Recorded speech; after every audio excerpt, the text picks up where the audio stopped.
chọn em quá şarkı.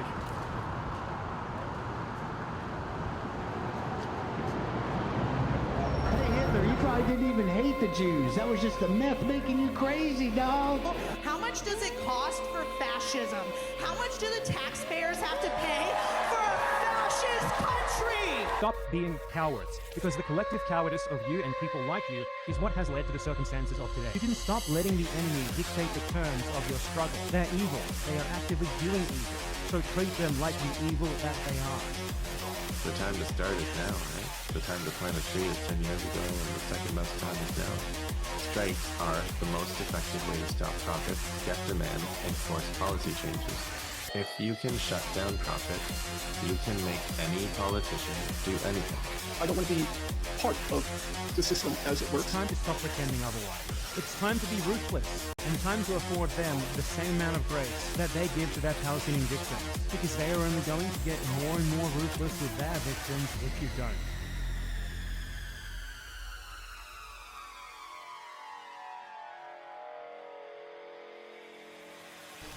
Six viewers, holy bejesus.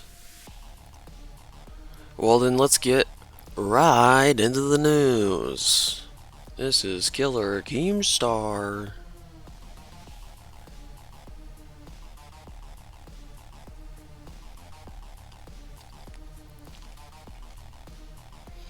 Alright, so why am I using my touchpad when I have a whole ass mouse connected? Jesus, why am I stupid? Alright, so we'll start with Monday the 2nd.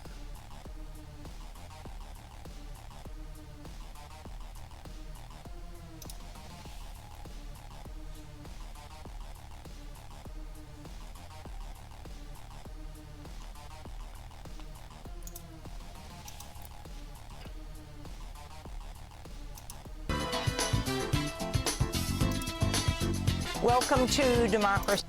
And as always, we'll start off with headlines and then we'll go into more specific stories. We'll have Democracy Now! Cover the headlines. We'll have, we'll kind of touch on how mainstream news is covering the war in Iran. And basically the only thing that they've seemed to nail down with any kind of tact is, what people are doing in airports and stuff and advisories and stuff like that, like the official reports and stuff and the official statements from the governments, they got that covered, but that's about it. Mainstream news just does not know how to process this because they're like, oh, we do propaganda, like, oh, we don't really have marching orders because the propaganda is all over the place. They seem to be focusing on the girls' school that was destroyed, but we'll see. Playback speed 1.5 speed, and we'll get right into it. DemocracyNow.org, the War and Peace Report. I'm Amy Goodman. The Iranian Red Crescent Society says more than 550 people have been killed since the U.S. and Israel launched a full-scale military assault on Iran early Saturday. The unprovoked attack prompted... That was Monday. It's now around 900 or something, and it's now Thursday. Iran to launch missiles across the Middle East, targeting Israel and Gulf Arab nations. I've heard the phrase apocalyptic. I've heard that it's just pandemonium right now. The joint U.S. and Israeli war on Iran began with a daytime assault on high-security compound of Ali Khamenei, Iran's 80s. Another thing in mainstream news is that there's a lot of propaganda that everyone is like super happy. Everyone is happy that in Iran that this happened. Like, I'm sure there's factions that are happy about his execution, but no. 6-year-old supreme leader. He was killed in the attack, along with his daughter and grandchild, and with Iran's defense minister, the head of the Islamic Revolutionary Guard Corps, the chief of staff of Iran's armed forces, senior intelligence officials, and other Iranian leaders. Scores of civilians have also been killed in southern Iran. A missile struck a girls' elementary school in the city of Manab, killing at least 165 people. Nearly 100 others were injured. Video of the aftermath shows rescuers searching through twisted concrete and rubble strewn with textbooks and backpacks as screams are heard in the background. Sorry. As we entered the school, we saw the body of a teacher that had been cut in half. And as you can see, we are still Holy clearing debris, and even now, body parts are still coming out. In another What the fuck? That had been cut in half. And as you can see, we are still clearing the debris, and even now, body parts are still coming out. In another strike, 18 people, most of them children, were killed in Lamer in southern Iran when a missile struck residences and a gymnasium. About 100 people were wounded in that attack. In a video message, President Trump called for regime change and urged Iranians to take over their government. On Sunday, Trump confirmed reports that 3 U.S. service members had been killed, a toll that's since risen to 5. Trump said there would likely be more injuries and deaths ahead in an operation he said could last for weeks. For almost 50 years. I heard that, one of our aircraft carriers was disabled, and I would love to hear more about that. These wicked extremists have been attacking the United States while chanting the slogan, "Death to America" or "Death to Israel" or both. They are the world's #1 state sponsor of terror. We are the world's greatest and most powerful nation, so we can do something about what they do. President Trump launched the attacks without congressional approval. They came shortly after Omani mediators held a breakthrough in indirect talks between the U.S. and Iran and Geneva when Iran agreed to zero stockpiling of uranium as a guarantee that it would not pursue a nuclear weapon. Iran's Foreign Minister Abbas Araghchi condemned the U.S. for abandoning diplomacy.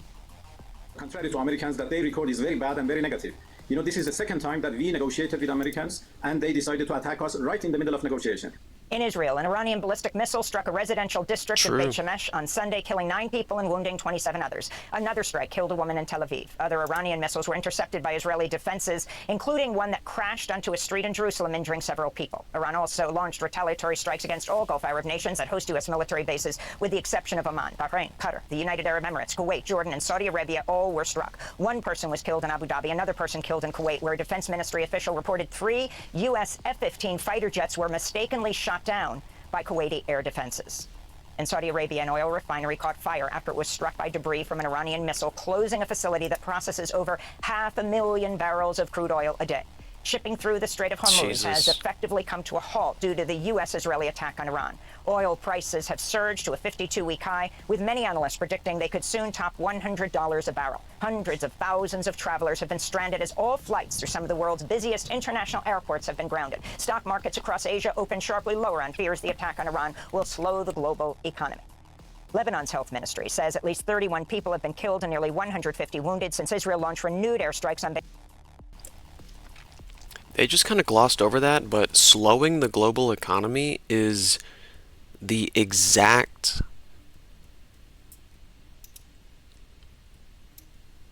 it's the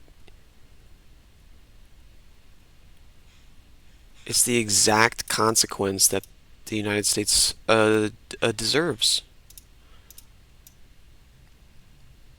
Like, when empires are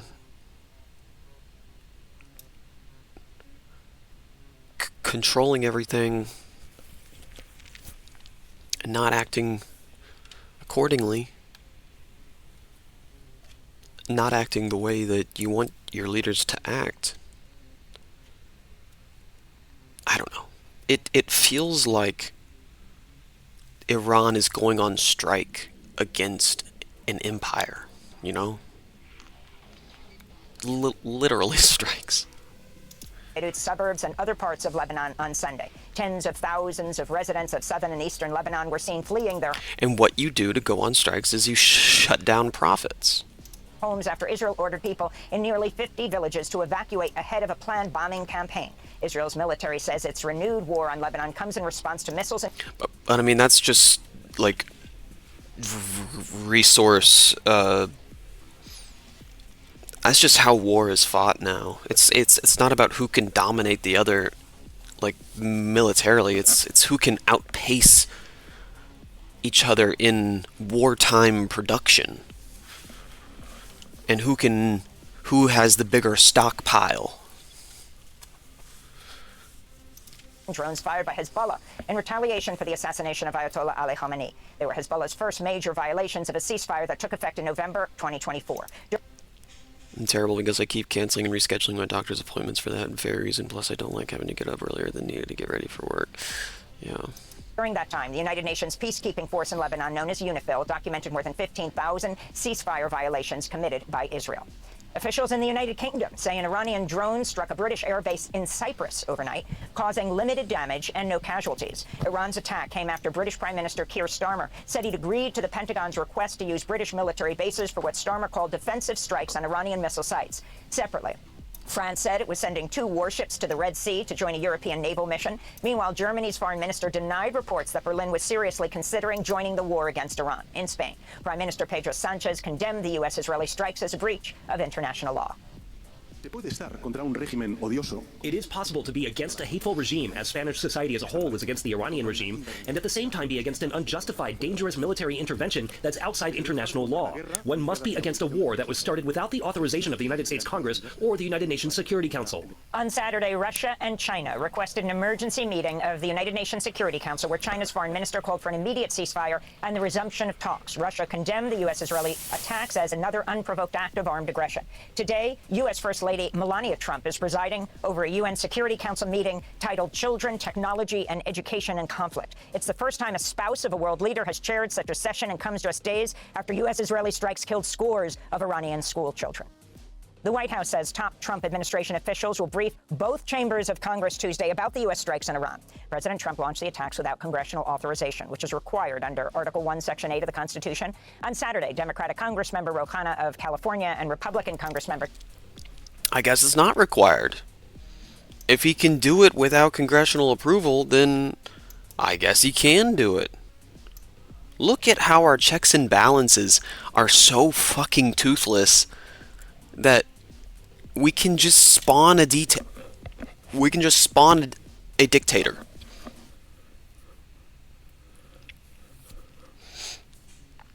From the fertile, fucked up earth of the United States. A dictator can rise even if he's as much of a dumb fuck as Donald Trump. I thought you were doing this stream later since Pillow had asked if it could be done around like 3 or so. I was surprised to see Newsboy active already. Yeah, I was planning on going for at least until 3 o'clock. I mean, 2 hours minimum. I mean, the war in Iran, this is decades in the making. Like I said earlier, I'm Steven Crowder. This is World War III. Prove me wrong, or change my mind, or whatever. I'm gonna shut my door real quick. 1 second. Thomas Massie of Kentucky demanded swift action on a war powers resolution that would rein in Trump's attack unless Congress approves military action. This comes as top Democrats, including Senate Minority Leader Chuck Schumer and House Minority Leader Hakeem Jeffries, are under fire from anti-war groups who note they oppose Trump's attack on Iran on procedural grounds rather than opposition to war. A Reuters Ipsos poll conducted over the weekend found only 1 in 4 U.S. residents approves the U.S. strikes on Iran. In Pakistan, at least 24 people were killed Sunday as angry protests over the U.S.-Israeli attacks on Iran were met with violence. In Karachi, security guards at the U.S. consulate fired on demonstrators who breached the outer wall, killing 10 people. At least 14 were killed in northern Pakistan, where demonstrators vandalized several buildings and set fire to United Nations regional offices. Meanwhile, Pakistan escalated its war in Afghanistan's Taliban over the weekend with an attempted strike on Bagram Air Base, the former U.S. military base north of Kabul. Hundreds of soldiers and scores of civilians have been killed in cross-border fighting since Pakistan announced a state of open war with Afghanistan last week.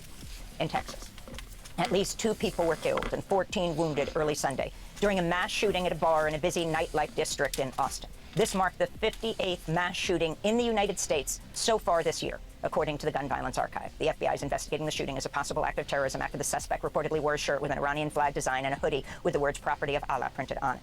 The suspect was identified as 53-year-old Ndiaga Diagne, a naturalized U.S. citizen from Senegal. He was fatally shot by police. Trump's Republican allies have manipulated the shooting to perpetuate anti-immigrant hate speech and policies, but have again refused to call for stricter gun reform laws. At least the identities of the victims have not been made public. At least 3 of those hospitalized were in critical condition. Cuban President Miguel Diaz-Canel has condemned the U.S.-Israeli attacks on Iran, saying, quote, "The execrable act constitutes an unscrupulous violation of all norms of international law and human dignity. His remarks came as President Trump continued his threats against Cuba. On Friday, Trump said the United States may launch a so-called friendly takeover of the island. What the fuck? They have no money, they have no anything right now, but they're talking with us, and maybe we'll have a friendly takeover of Cuba. Former President Bill Clinton denied having any knowledge of sex offender Jeffrey Epstein's What in the fuck is a friendly takeover? Jesus Christ, man. crimes during a 6-hour closed-door deposition Friday in front of the House Oversight Committee. Clinton's sworn testimony marked the first time a former U.S. president has been compelled to testify before Congress. He's also the most high-profile figure to respond to questioning following the release of the Epstein files. This is part of Clinton's opening statement, which he shared on social media. I saw nothing and I did nothing wrong. As someone who grew up in a home with domestic violence, not only would I not have flown on his plane if I had any inkling of what he was doing, I would have turned him in myself and led the call for justice for his crimes. Yeah, aren't you the, I did not have sexual relations with that woman guy? Aren't you that guy who just lies on camera? Aren't you that guy who just blatantly says just whoppers into cameras to the American people? Why should we believe an ounce of what you're fucking saying, bro? And you even got the captions here. Bill Clinton via X. Oh yeah, it's all nice and... So you can just keep scrolling. Nothing to see here. You can just read what he's saying without even clicking on the damn video. Fuck off. Okay, he's just trying to get us to go to war with the entire Earth at this point. Like, what the fuck? Yes! We kidnapped the president of Venezuela. We have completely blocked oil to Cuba. Like, we have a blockade around Cuba.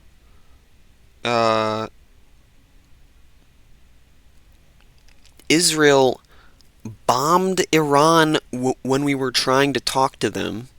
Again.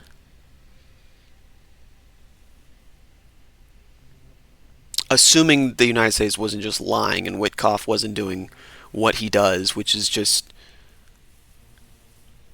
get people to the table just so they can be assassinated. Not the sweetheart deal we got. Former President Clinton's testimony came one day after his wife, former Secretary of State Hillary Clinton, told the committee she didn't know Epstein. Bill Clinton flew on Epstein's private jet a number of times in the early 2000s. He also appears in a photo with Epstein and a woman whose identity was redacted sitting in a hot tub. Clinton adamantly denied knowing the woman in his congressional testimony. And a North Dakota judge has said he will order Greenpeace to pay damages estimated at $345 million, a move that could potentially bankrupt the environmental group. Last year, a jury sided with Energy Transfer, the corporation behind the Dakota Access Pipeline, a Welcome back, Aliana. lawsuit by the Texas-based pipeline company, which accused Greenpeace of orchestrating criminal behavior by training and providing funds to the indigenous-led protests at Standing Rock between 2016 and 17. Greenpeace argued the lawsuit was part of a conspicuous attempt by corporations to destroy the right to free speech. Last March, Democracy Now! Spoke to Deepa Padmanabha, senior legal advisor for Greenpeace USA. What's really important to know is that, this case is not just an obvious and blatant erasure of Indigenous leadership, of Indigenous resistance, but this case is also so much bigger than just Greenpeace. It is an attack on the broader movement and all of our First Amendment rights to free speech and peaceful protest.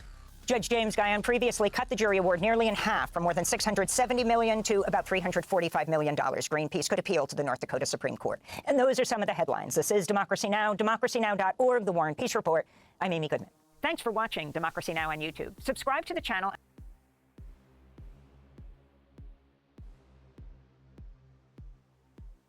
Okay, that was March 2nd. Now we'll do March 3rd.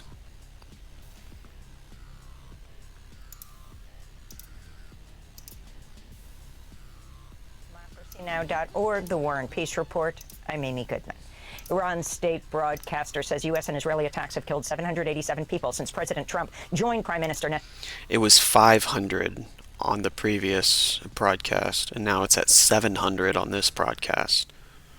200 people overnight.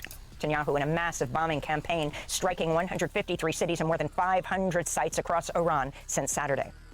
Much of the violence is directed at Iran's capital, Tehran, where thunderous explosions rang out for a third night in a row and into the daylight hours. Residents woke to scenes of widespread destruction, with city streets littered with debris from collapsed buildings. One attack hit Nilufar Square in eastern Tehran, flattening buildings and killing over 20 people. Dropsite News reports 2 explosions hit the area, a smaller strike followed by a larger double tap attack that devastated much of the neighborhood. On Monday, mourners in the southern city of Minab Civilians, held a yeah. mass funeral Monday for 165 schoolgirls and staff killed Saturday on the This first is day so of the U.S.-Israeli fucked strikes up. when a missile hit a girls' school. Meanwhile, You know, I didn't see any... Mom, all militaries are murderers. Nice. I saw this picture of a blood-splattered pink backpack.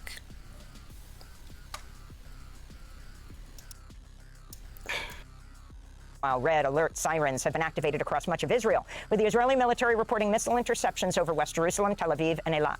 On Monday, Ali Larijani, the secretary of the Iranian Supreme National Security Council, warned, quote, Iran, unlike the United States, has prepared itself for a long war, he said. Iran's nuclear agency says there's been no leakage of radiological materials after a strike on its Natanz nuclear facility by the U.S.-Israeli coalition. Officials said the strike damaged the entrance to the site in Isfahan province, but there were no signs of increased radiation. On One missile and Chernobyl was compromised. World War III starts and Iran's reporting no leakage after direct strikes on their facilities. Crazy. Rafael Grossi of the International Atomic Energy Agency Just shows you how much they've been planning for this exact scenario. Iran has been planning for war with Iran way longer. I mean, Israel is not the first enemy Iran has ever had. said he'd seen no indication that Iran's nuclear facilities have been damaged during the latest U.S.-Israeli strikes. We haven't seen major military activity targeting the nuclear facilities. We have been looking at different satellite images. There might be something there, but not significant or comparable in any way to what we saw last time. Global energy prices are climbing, and Iran's continued attacks on oil and gas infrastructure across the Gulf. On Monday, a commander in Iran's Revolutionary Guard Corps declared the Strait of Hormuz closed, saying any ships attempting to cross the narrow shipping channel will be set afire. About a fifth of all oil consumed worldwide passes through the strait each day.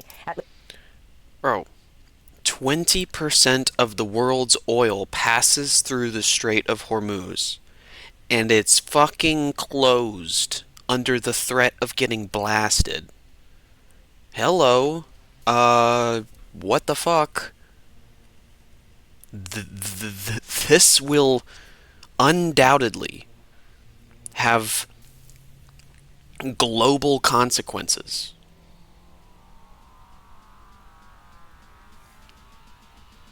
And we're going to hear later in the broadcast that Hegseth authorized the use of a submarine torpedo for the first time since World War II. World War III, dude. At least 3 oil tankers have been struck so far. Qatar's state-owned fossil fuel company suspended all liquefied natural gas production after 2 of its facilities were hit. That followed a drone attack that halted operations at Saudi Arabia's largest domestic oil refinery. Oil production has also halted in Iraqi Kurdistan and in the Tamar gas field in the Mediterranean Sea off Israel's coast. Saudi authorities say 2 Iranian drones hit the U.S. Embassy in Riyadh, causing what they described as a limited fire and minor damage. The strikes came after the U.S. State Department urged Americans in 14 Mideast countries to leave. Meanwhile, Middle East Eye reports I'm not excited for what comes next either. By some Gulf states to replenish their supplies of air defense interceptor missiles, which typically cost about $4 million each. Amidst Here's the thing. As Americans, we might not, and like allied nations probably won't see much change in their general lifestyles besides more expensive goods and more expensive oil. But that's about it. It's the rest of the world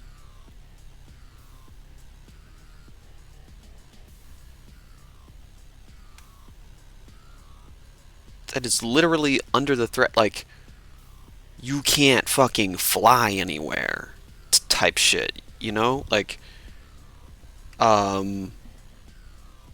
Cuba has no oil. forget having higher prices, forget 20% of the world's production being halted.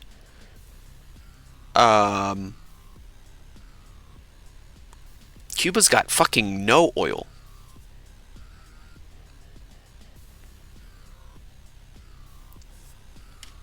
Oh.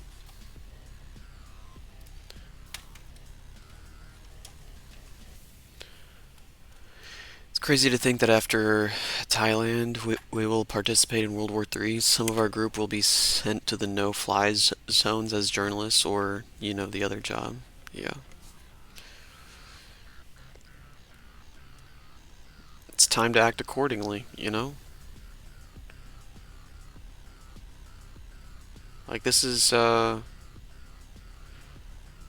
these are not peace times. What do they do with no oil?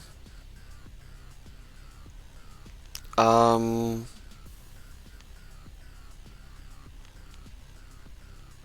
become an agrarian society on top of a society that is reliant on oil. Like their dump trucks aren't running, so trash is just piling in the street. Just imagine, here's what they do with no oil. Just imagine any typical city, a tourist city, mind you, and then take away all the cars, take away all the public transit, take away the heat, take away hot showers. I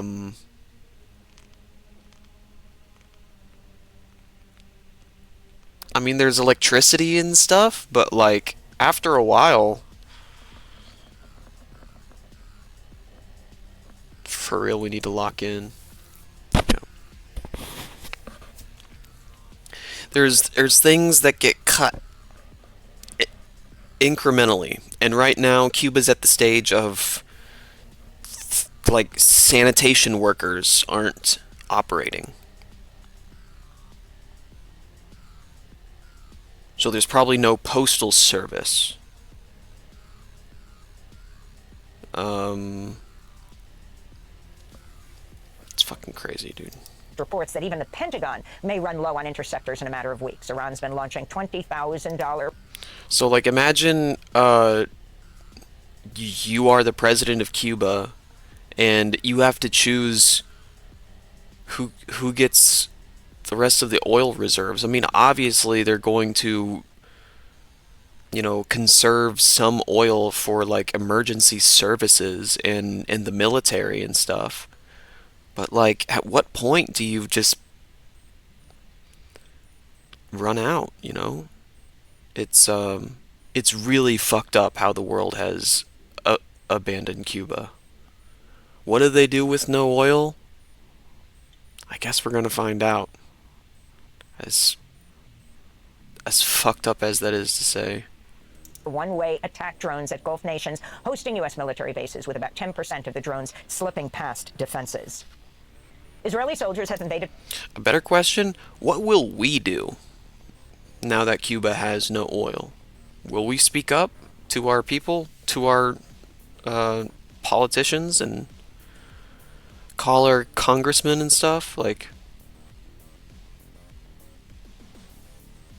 how dare you call yourself a progressive and be silent on the fact that we have totally fucked Cuba? Parts of southern Lebanon and Israel's largest escalation of fighting there since it signed a ceasefire deal with Hezbollah in late 2024. Israeli airstrikes have hit the capital Beirut for a second consecutive day, targeting residential neighborhoods. They also struck Lebanon's Bekaa Valley and the southern suburbs of Beirut. The Lebanese Health Ministry says the death toll from the attacks has climbed to 51, with 154 people injured. Meanwhile, Hezbollah claimed an attack on an airbase in northern Israel. In the Gaza Strip, the World Food Program says a border crossing pivotal to providing food and supplies to Palestinians is reopening after Israel closed Gaza's borders on Saturday as it began its attacks on Iran. Despite the reopening of the Kerem Shalom crossing, human rights and aid groups have accused Israel of reinstating a starvation policy in Gaza. Philippe Lazzarini, the head of the UN Agency for Palestinian Refugees, wrote, quote, "After more than 2 years of unspeakable suffering and a spreading man-made famine, People still lack the most basic supplies despite increases in aid since the ceasefire, Lazzarini said. President Trump made his first public remarks Monday since unilaterally bringing the United States into a war with Iran. Trump spoke from a White House ceremony where he awarded the Medal of Honor to 3 Army soldiers, even as the Pentagon said the U.S. military death toll from what it's calling Operation Epic Fury had risen to 6. Trump dedicated a few moments to honor the service members who died before launching into a lengthy monologue about his renovations to the White House, including his plans to build a new ballroom. I picked those drapes in my first term. I always like the... Bro's talking about the drapes. He can't stay focused for like 1 second. Imagine getting the Medal of Honor from a guy who said that the people 6 feet under at oh fuck, what's the name of this cemetery in Washington D.C.? Anyway, he called the dead service members suckers and losers and stuff. Said that he didn't like people who got captured, you know, John McCain not being a hero. I mean, say what you want about John McCain and about U.S. empire in general, but like, the dude could not hold his hands above his head because he had both of his arms broken. Always keep your hands in your pockets around politicians and government officials as a sign of disrespect. Yes, do it. But I think we can save a lot of money. I just saved curtains. But and it'll be spectacular. It'll be the most beautiful ballroom. Oh, you just saved curtains? What are you going to do to save American lives? I believe it's because I built many a ballroom. I believe it's going to be the most beautiful ballroom anywhere in the world. On Capitol Hill, Secretary of State Marco Rubio joined top. He's like a broken record, dude. He's an NPC, man. Generals and intelligence officials in a classified briefing for select members of Congress Monday. After the closed-door briefing, Rubio told reporters the president had opted to join Israeli Prime Minister Benjamin Netanyahu's planned war in Iran rather than trying to stop the Israeli assault or even to avoid getting involved. Shell of a man. We knew that there was going to be an Israeli action. We knew that that would precipitate an attack against American... You knew it? You knew that would happen? No. Get your dog. Hey, America. Get your fucking dog, Israel. Like, put it on a leash. Isn't Trump a draft dodger? Why are we talking about a ballroom? Yeah, 6 American service members are dead. He awarded the Medal of Honor to some veterans as like some propaganda or whatever. And then he can't stay on topic for 2 seconds, starts rambling about the fucking curtains. Get Grandpa the fuck out of here. And I was like... And I thought Joe Biden was bad. This is like the opposite end of the spectrum of dementia. This is like manic dementia. Forces, and we knew that if we didn't preemptively go after them before they launched those attacks, we would suffer higher casualties. Meanwhile, MS Now is reporting that when FBI Director Kash Patel fired This a dozen video's FBI crazy. personnel last week It's so crazy when he puts on the gold medal. Like, what the fuck? because they were part of the investigation into... Oh, you get his tit put on him? I forgot about that. Patel targeted an elite counter-espionage unit that investigates Such a threats from crazy foreign video, adversaries dude. and specializes in Iran. I love that Democracy Now! Defaults to this B-roll footage when, whenever they're talking about Kash Patel. It's like, oh yeah, this is the head of the FBI right here. This is our head of the FBI. The U.S. military may have used artificial intelligence tools made by tech He invited himself in there, by the way. company Anthropic to aid in its deadly air attack on Iran. The Wall Street Journal and Axios reported the Trump administration's decision. Fuck, I thought Biden was special. No, the last thing I heard from Turtle Man, what is that guy's name? Fuck, it's been so long I forget his name. Google's gonna know instantly. It was like, who is that American Republican who looks like a turtle? Mitch McConnell. Ah, man. The American Republican often described as looking like a turtle is Mitch McConnell. He is a long-serving senior U.S. senator. Oh man. Goated use of AI right here. Born in 1492. I mean, 1942.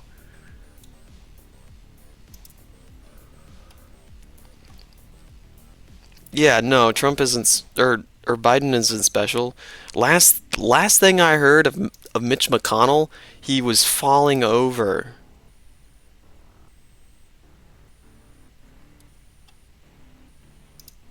He got questioned about ICE, and he just, like, his knees buckled. And then his team is like, "What have you done? You asked him a question." Came despite Anthropic's announcement last week rejecting the use of its Claude AI model from being Journalist shows up, shits, pisses, and falls to the ground. used for mass domestic surveillance or in fully autonomous weapons systems. The Journal reported U.S. military officials use the AI tools for intelligence purposes and to help select targets. On Friday, President Trump ordered all federal agencies to stop using Claude, denouncing Anthropic as a, quote, radical left AI company, unquote, after Anthropic refused to concede to a Pentagon ultimatum Friday for full access to its AI tools. On Capitol Hill, calls are growing for lawmakers to regulate online betting platforms known as prediction markets amidst allegations of insider trading that includes profiteering from U.S. military strikes. Bloomberg reports... Well, that's not right. You can't call them far left just for not participating in just for not bending the knee. We don't want these AI freaks being called far left. I don't care for what reason. I'll stand up for these AI freaks just to gatekeep the far left. $529 million was traded on contracts tied to the timing of the strikes on the Polymarket prediction market. One Polymarket account called MAGA My Man made more than $500,000 betting on the U.S. attack on Iran, with the first trade placed just over an hour before the news broke publicly. This echoes similar bets on the U.S. military operation Venezuela placed on Polymarket and other prediction markets, including Kalshi.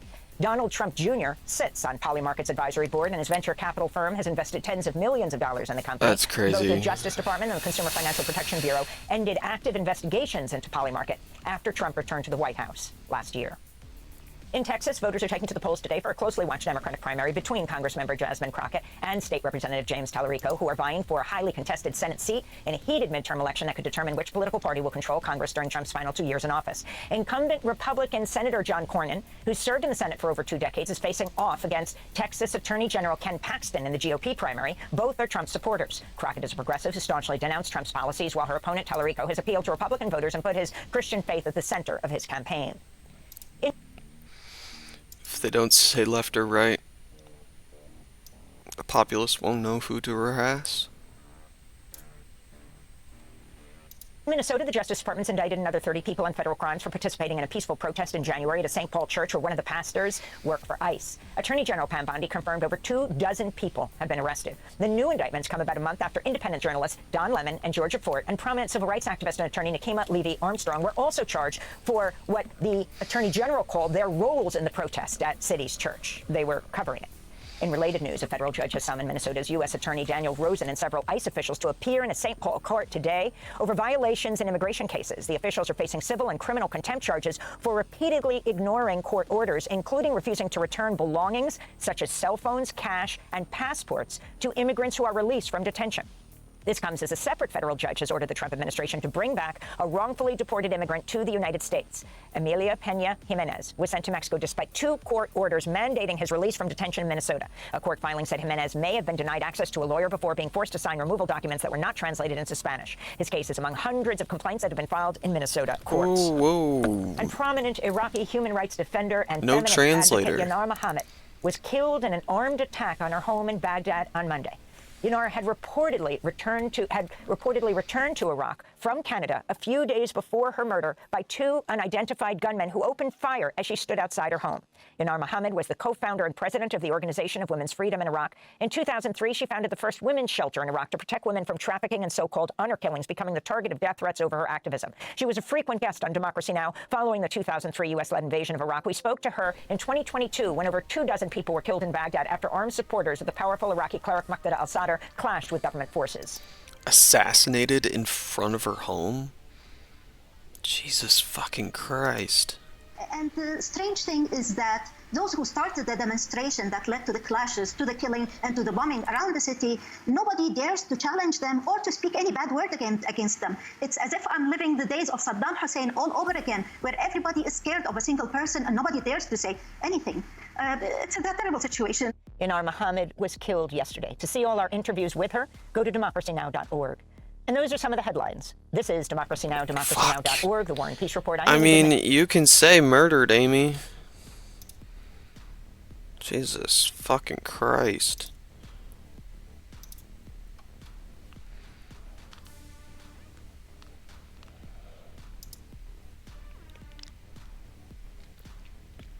Okay. Moving on to the 4th.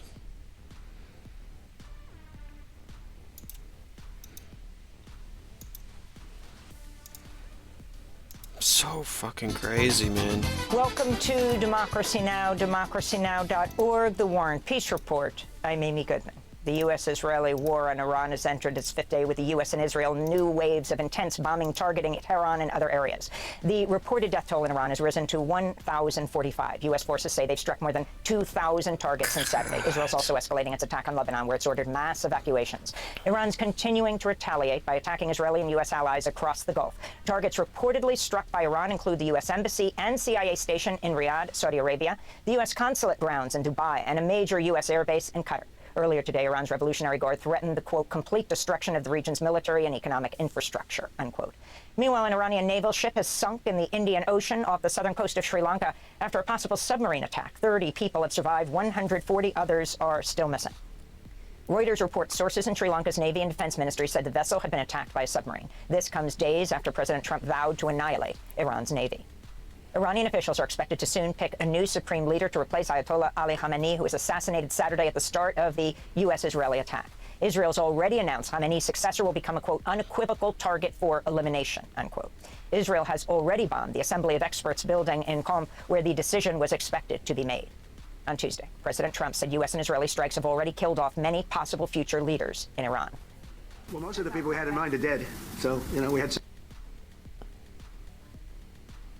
Look at this smirking fuck. Sorry. That was the body of a little kid. Many possible future leaders in Iran.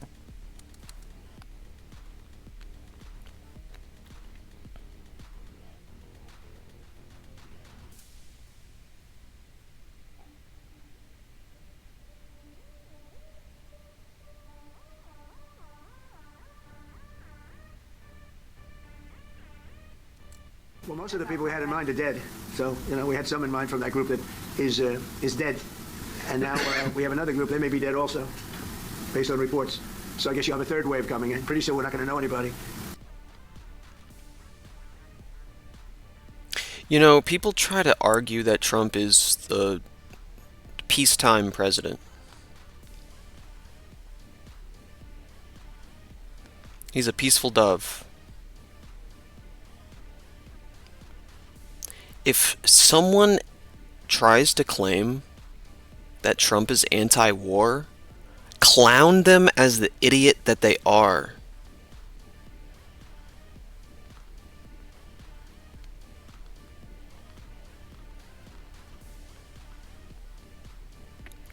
You probably liked The View. He was Epstein's bestie. He and Epstein were murdering victims, for sure.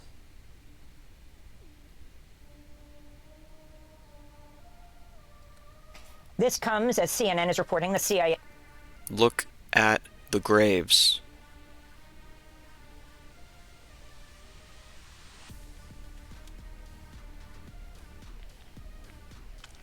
These are for the girls.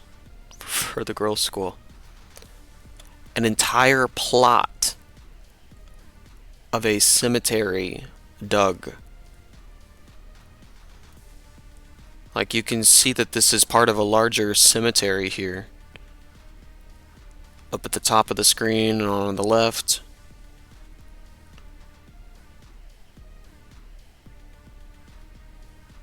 Is now working to funnel arms to Iranian Kurdish militias in an attempt to spark an uprising in Iran. On Tuesday, Trump reportedly spoke to the president of the Democratic Party of Iranian Kurdistan, which is considered a terrorist organization in Iran. Iranian forces have been launching drone strikes on Kurdish forces in northern Iraq.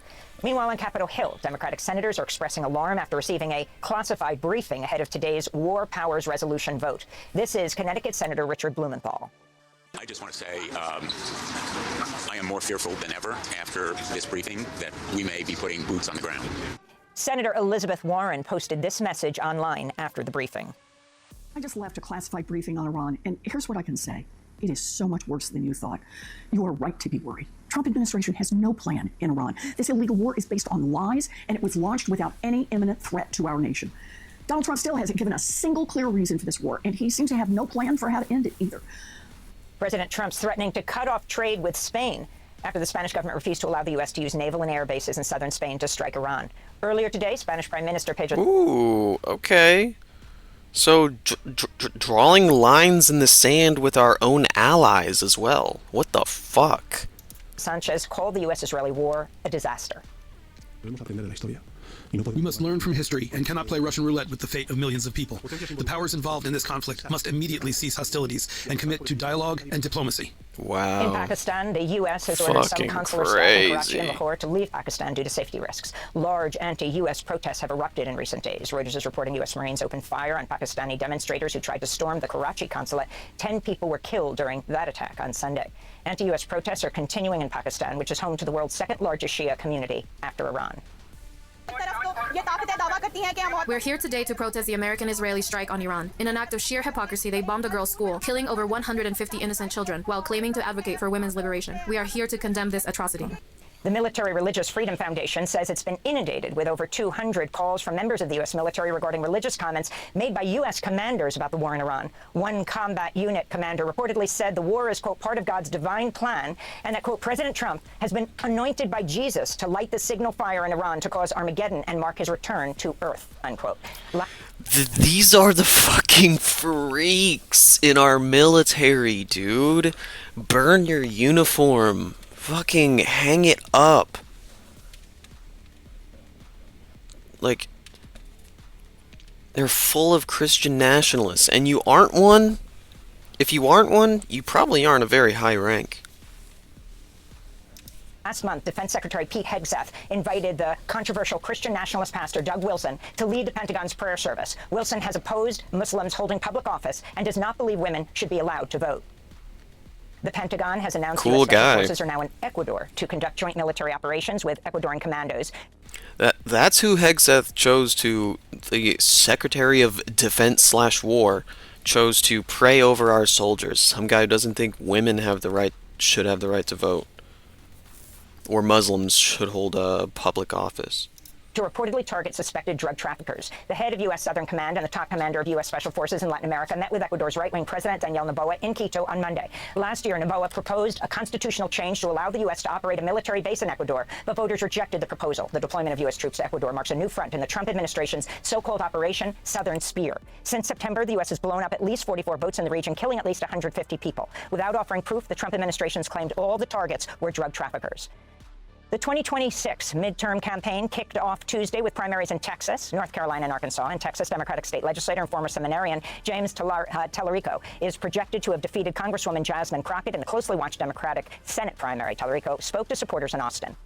This is a people-powered movement to take on this broken, corrupt political system. This is truly a campaign of, by, and for the people. Texas Congresswoman Jasmine Crockett decried voting disruptions in Dallas County, where hundreds of voters are reportedly turned away from polls. I'll tell you now that people have been disenfranchised. The reason that we knew that there were problems is because we were receiving the phone calls and the emails. The polls were supposed to stay open until 9, according to a court order. The Supreme Court, just a few minutes ago, just said shut it down. In the Republican Texas Senate primary, Senator John Cornyn and State Attorney General Ken Paxton are heading for a runoff on May 26. Their race is already the most expensive Senate primary in history. Meanwhile, Republican incumbent Congressmember Dan Crenshaw lost his primary to Texas State Representative Steve Toth. Get fucked, Dan Crenshaw. Has been forced into a runoff. The Reports fuck recently emerged that he had an affair with a staffer who later took her own life. In North Carolina, the matchup to replace retiring Republican Senator Tom Tillis is now Whoa, split. whoa, Congressman whoa, what the member Dan fuck? Crenshaw lost his primary to Texas State Representative Steve Toff. Another Republican incumbent congressman, Tony Gonzalez, has been forced into a runoff. Reports recently emerged that he had an affair with a staffer who later took her own life. In North Carolina, the matchup to replace retiring Republican... Oh, yeah. I think I remember them talking about that earlier. Like, last week, maybe? I can't... Senator Tom Tillis. That was a weird situation. This is now set. Former Democratic Governor Roy Cooper will face off against Michael Whatley, a former Trump Republican National Committee chairman. Homeland Security Secretary Kristi Noem testified on Capitol Hill Tuesday, grilled about the killings by federal agents of Renee Good and Alex Pretty in Minneapolis, but she refused to apologize for linking them to domestic... I was like, oh, is this over the Epstein files again? Oh, no, this is from her being a fucking Nazi. Okay. Oh, I'm confusing her with Pam Bondi. Never mind. Terrorism. She was questioned by Senator Dick Durbin of Illinois. Can you explain why you decided to brand these victims that we all saw on video who were out protesting the activities of your agency and were killed as a result of it? How did you think that calling them domestic terrorists at that scene was somehow going to calm the situation? You know, Senator, we are working in those Fair situations point. where there's a tragic loss of life and that there is something that our agents are involved in, that we continue to deliver information. Senator The gaslighting. Ooh. Armed masked agents in St. Paul, Minnesota, battering down the door of a home of a U.S. citizen from Laos, even though the agents did not have a warrant. You agree that it is unacceptable for your agents to ram into someone's door and drag someone out in their underwear in below zero temperatures when they have the wrong guy? Our officers conduct targeted operations and utilize the law processes that are given to them and the tools. Great response. They needed to identify that individual, and They couldn't identify him by looking at his identification. Instead, they had to drag him out, throw him in a car, and drive him around for an hour. In Arizona, a Haitian asylum seeker has died in ICE custody after being held for 4 months at the Florence Correctional Center. One local official said the man, Emmanuel Damas, had died after not getting timely medical care for an infected tooth. He's at least the 10th prisoner to die in ICE custody so far this year. 10th. And in Georgia, the father of an accused school shooter has been convicted of second-degree murder for giving his teenage son an AR-15-style rifle as a Christmas gift. Colin Gray's son, who was 14 at the time, is accused of using the gun to kill 2 students and 2 teachers at a high school in Winter, Georgia in 2024. Prosecutors accuse the father of ignoring his son's emotional problems, including his obsession with school shooters. And those are some of the headlines. This is Democracy Now!, democracynow.org, The War and Peace Report. I'm Amy Goodman. Thanks for watching Democracy Now! On YouTube. Subscribe to the Jesus channel. fucking Christ. Father of the Year. What? He likes guns.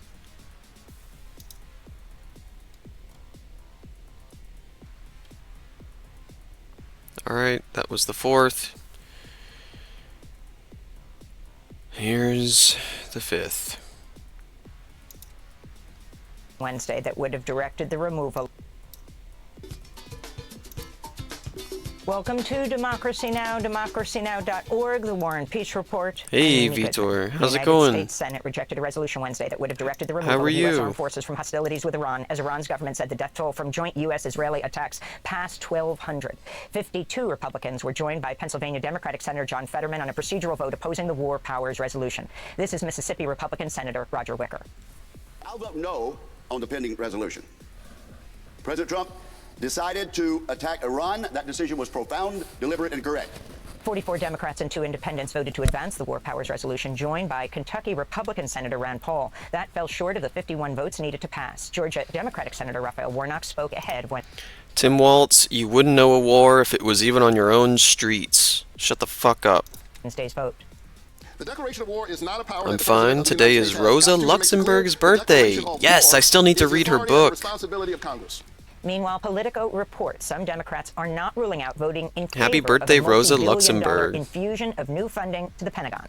The White House is reportedly considering asking Congress for $50 billion in new funding, on top of $990 billion in military funding. Hold on, that video is some of the clearest I've ever seen of like an impact of a missile. Holy shit. $1 billion infusion of new funding to the Pentagon. The White House is reportedly considering asking Congress for $50 billion in new funding, on top of $990 billion in military funding already approved by Congress in recent months. You can literally see the munition.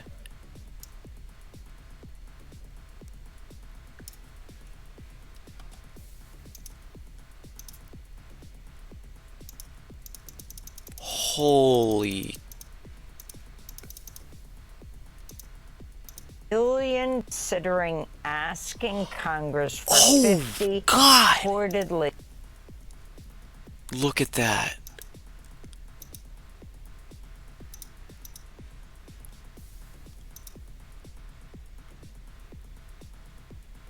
It's like we should be using rockets to explore space together in peace. You know what I mean? Like,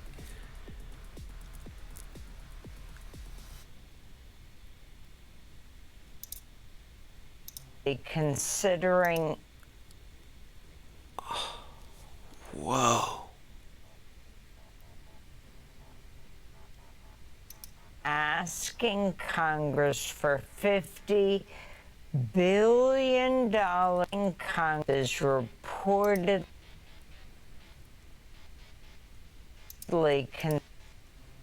considering. Look, there it is.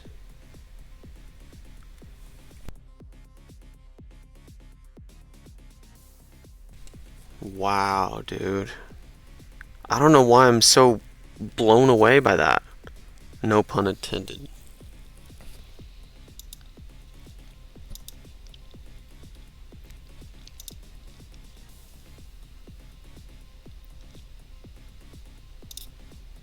Asking Congress for $50 billion in new funding, on top of $990 billion in military funding already approved by Congress in recent months.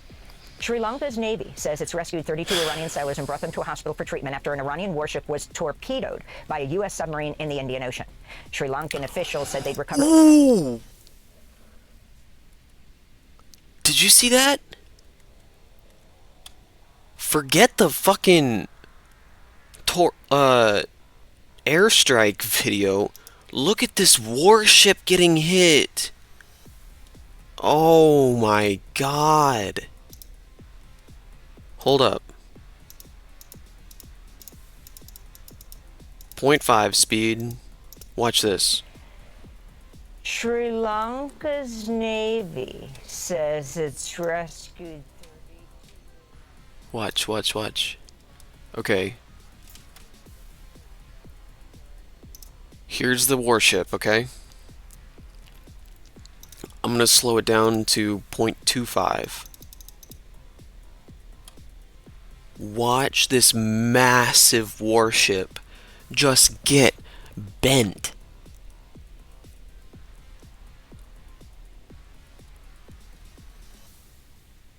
And I'm not trying to be crass or anything. It literally folds. Look.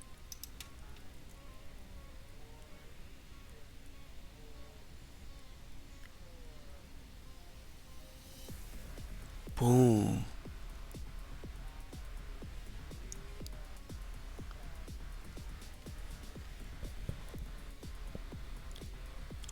Look at that! Jesus, blew the whole front part of that off.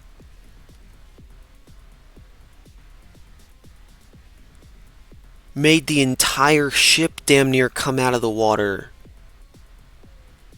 Holy fucking shit, bro. I've never seen any footage like that in my life since World War II. You don't see shit like that. Ever. Not on, like, modern devices and stuff. In the Indian Ocean. Sri Lankan officials said they'd recovered 87 bodies from the ship's wreckage after it was struck without warning in international waters near Sri Lanka's coast. Defense Secretary Pete Hegseth celebrated the attack on Wednesday. An American submarine sunk an Iranian warship that thought it was safe in international waters. Instead, it was sunk by a torpedo. Secretary Hegseth added, the U.S. and Israel are in the process of crushing Iran's government, quote, without mercy. No. The ship didn't think it was safe. The entire crew thought they were safe. See how he like personifies the fucking warship? Bro, you killed people in international waters. I guess that's what you do, isn't it?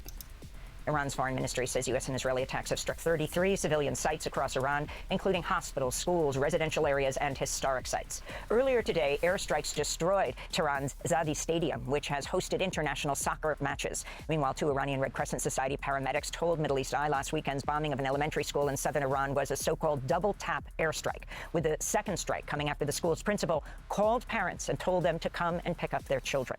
The strikes killed about 175 people, most of them young girls. Meanwhile, Iranian missiles reportedly targeted a base housing an Iranian Kurdish force in neighboring Iraq Thursday. The base is one of several where Iranian Kurdish separatists say they're preparing to launch an insurgency with U.S. backing against Iran's government. Iran is continuing to strike at U.S. military bases across the Middle East and the countries that host them. Iraqi forces say they shot down a drone targeting a U.S. base near Baghdad International Airport. Saudi Arabia's military says it intercepted and destroyed 10 drones and 2 cruise missiles. In Kuwait, an 11-year-old girl was killed when the remnants of a rocket hit her home. In the United Arab Emirates, 6 people were injured by falling debris from drones that were intercepted in the skies over Abu Dhabi. In Kuwait, an oil tanker anchored in the port of Mubarak al-Kabir reported a large explosion Wednesday, one of 5 ships in the region that reported attacks over the last 24 hours. Meanwhile, Azerbaijan says Iranian drones it's just fucking pandemonium. What the hell? Struck its territory Thursday, hitting an airport terminal and falling near a school building. 2 civilians were wounded. Azerbaijan summoned Iran's ambassador demanding a clear explanation and threatening a response. Iran's foreign ministry later denied targeting Azerbaijan. Meanwhile, Iran's armed forces have denied firing any missile towards Turkish territory after Turkey's military said a ballistic missile fired towards Turkish airspace was shot down by NATO and missile defense systems. Bro, I'm giving myself a headache. I'm scowling so hard. Jesus fucking Christ. Israel's military has ordered tens of thousands of additional residents of southern Lebanon to evacuate dozens of villages or face death. An Israeli military spokesperson posted a message in Arabic on X reading, quote, "Residents of southern Lebanon, you must move immediately to areas north of the Litani River." I'm sorry. That is a sovereign country, Israel. Get it through your fucking head. You don't own countries that you don't, like, that aren't yours. What the fuck? They don't care about countries' borders because Israel has never officially declared theirs. For all we know, in their fucked up brains, they think that their borders are the entire Greater Israel. And if you're not familiar with the borders of Greater Israel, here it is. Oh shit. Well, damn. Well, what do you know? That kind of looks like... Here, I'll open image in new tab. Wow. I can't help but notice that there are other countries inside of this red zone that's called Greater Israel. Gee, that's like half of Iraq, all of Syria damn near, all of Lebanon. Look, there's Lebanon. Just north of Israel. And they want Cairo and the Nile River? Yeah, like they're gonna leave you that amount of the Nile River.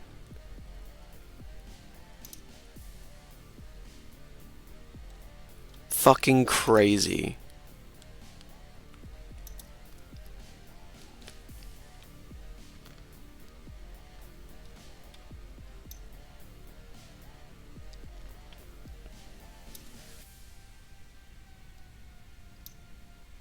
A demented, backwards society.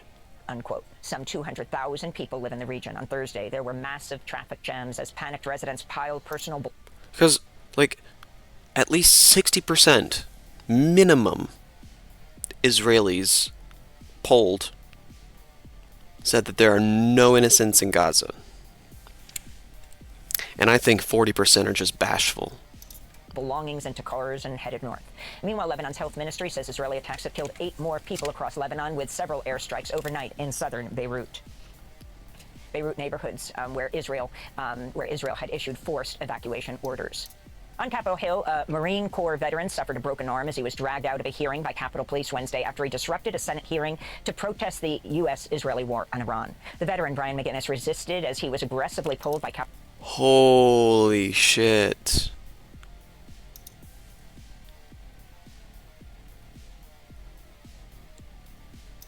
Police officers. Republican Senator Tim Sheehy of Montana joined the altercation.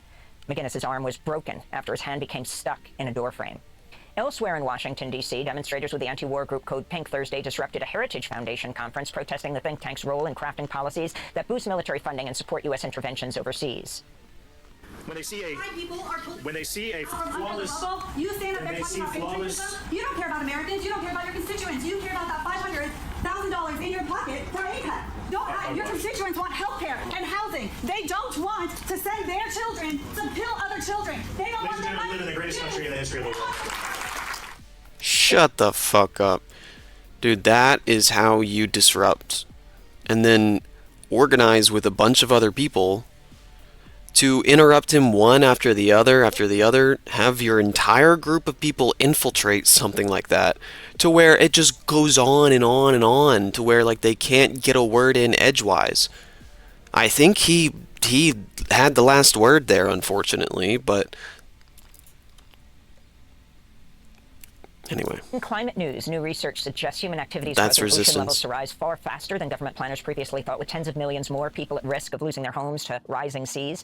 Researchers reviewed hundreds of scientific assessments, finding most of them underestimated baseline coastal water heights by 12 inches or 30 centimeters. A Texas Democratic Congress member warns there are at least 14 active measles cases at Camp East, Montana, a hastily constructed tent camp in El Paso where more than 3,000 immigrants are imprisoned. Another 112 people are being isolated. The ICE jail has recently had outbreaks of COVID-19 and tuberculosis and is rife with reports. This is where I'll go a little farther than a democracy now. Call it a concentration camp. Just call it a concentration camp. All these euphemisms, that's what they want you to call it. They want you to call it a detention center, you know, like an enclosure. No, it's a prison of people concentrated together. There's a measles outbreak. This is a concentration camp. Of inadequate medical care. Democratic U.S. Congress member Veronica Escobar warns the outbreaks threaten the... Like, people are being held here without any due process, and it's got the security of like a mid-level security prison. Greater El Paso community, yet she has never seen guards wearing masks to prevent the spread of highly infectious diseases. This comes as the Washington Post reports ICE is drafting a letter to... Of course the guards aren't wearing masks. ...terminate the facility's $1.2 billion contract. ICE dramatically cut its basic training program amidst a hiring spree meant to speed up the Trump administration's deportation efforts. That's according to records obtained by the Washington Post, which corroborate the claims of an ICE whistleblower who warned that ICE... My ADHD needs one of those, but it is gross. What are you talking about? It needs a concentration camp? What the fuck? ...of instructional time. On Wednesday, Homeland Security... This is a concentration camp. Let's be serious about it. You know what I mean? I'm sorry. Security Secretary Kristi Noem returned to Cap... Make sure the cashier is dead. The Onion is so good. Sorry, I needed a little bit of levity, you know? Hill, where she was grilled by Democrats on the House Judiciary Committee... We've been going for an hour and a half, you know what I mean? Like... about the killing of Renee Good and Alex Preti by federal agents. Once again, Noem refused to apologize for calling Good and Preti domestic terrorists almost immediately after they were shot dead. Meanwhile, Minnesota Governor Tim Walz appeared before the House Oversight Committee Wednesday, where he fended off charges from Republicans that he failed to prevent a social welfare fraud scandal, which the Trump administration used as a pretext to freeze Medicaid reimbursements to Minnesota. A splash of cold water that you are not watching a journalist right now.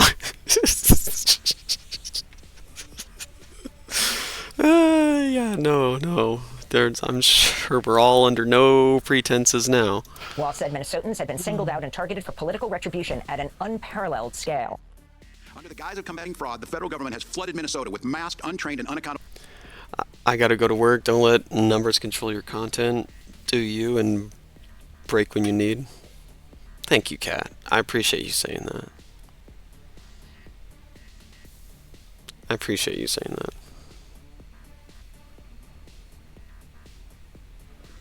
Have a good shift, comrade.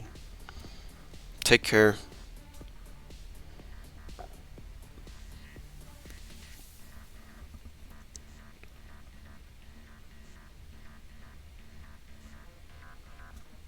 Don't let work steal your shine.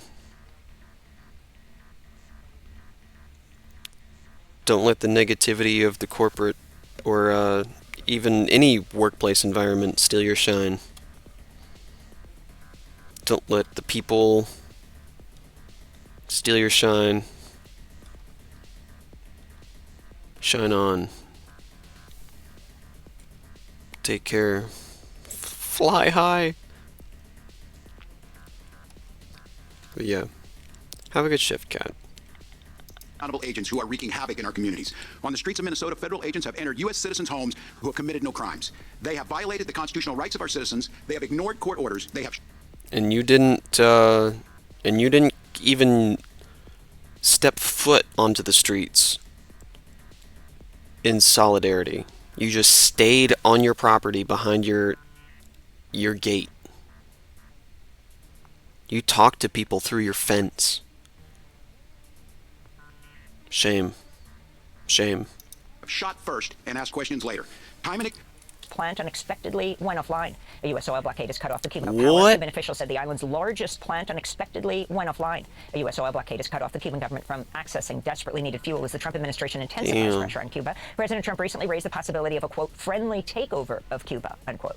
Meanwhile, Ecuador has expelled Cuba's ambassador and diplomatic staff, declaring them to be persona non grata. On Wednesday, Ecuadorian opposition lawmaker Hector Rodriguez criticized the move. These kinds of measures undermine Latin America integration and undermine the possibility of having a union of neighboring countries that are brothers. We share a history, and not only language and a cultural identity, but a way of seeing the world. Cuba and Ecuador have had relations for over 150 years. Ecuador's decision to expel the Cuban diplomat came as the U.S. announced it had deployed special forces to Ecuador to conduct joint military operations with Ecuadorian commandos. Venezuela's interim president, Delcy Rodriguez, announced Venezuela will reform its mining laws in a move that will give the U.S. greater access to Venezuela's natural resources. Rodriguez made the announcement next to U.S. Interior Secretary Doug Burgum, who was in Caracas, along with executives from more than 24 U.S. mining companies. Axios reports Trump officials have already brokered a massive U.S.-Venezuela gold deal. This all comes 2 months after the U.S. attacked Venezuela and abducted the Venezuelan president, Nicolas Maduro, and his wife, Celia Flores, who are currently in jail here in New York. The Republican-led House Oversight Committee has voted to subpoena U.S. Attorney General Pam Bondi to testify about her handling of convicted sex offender Jeffrey Epstein's case. Meanwhile, Commerce Secretary Howard Lutnick has voluntarily agreed to testify. Last month, he admitted he and his family had traveled to Epstein's private island in 2012, contradicting earlier claims that he had cut off ties to Epstein in 2005. The House Oversight Committee has also asked Bill Gates, billionaire Leon Black, and Goldman Sachs departing general counsel Catherine Rumler to testify about Epstein.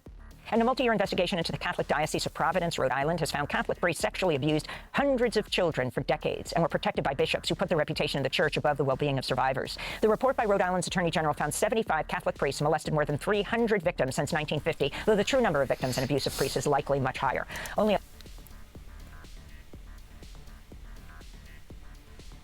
When will we,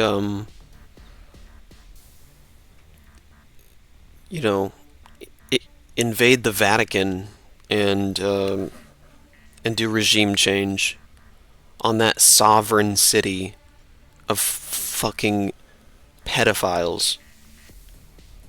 I'm sorry. I don't care if the Pope isn't one. If you're not a pedophile and you are at a table of 9 pedophiles, you are also a pedophile. I'm sorry. You seem a little chill with it.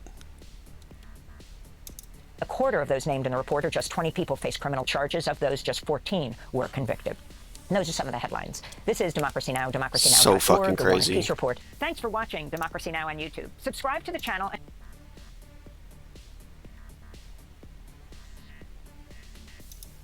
More than 1 million passengers have been affected by flight cancellations since the United States and Israel launched strikes on Iran over the weekend. I was stranded outside of the country. All flights have been canceled. UAE airspace closed. The Iranians are targeting the airports to create political pressure as they slow down commerce, they slow down business, they disrupt travel, they disrupt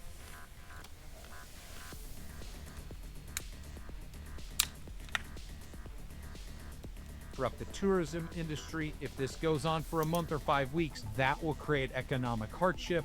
I cover airlines at CNBC,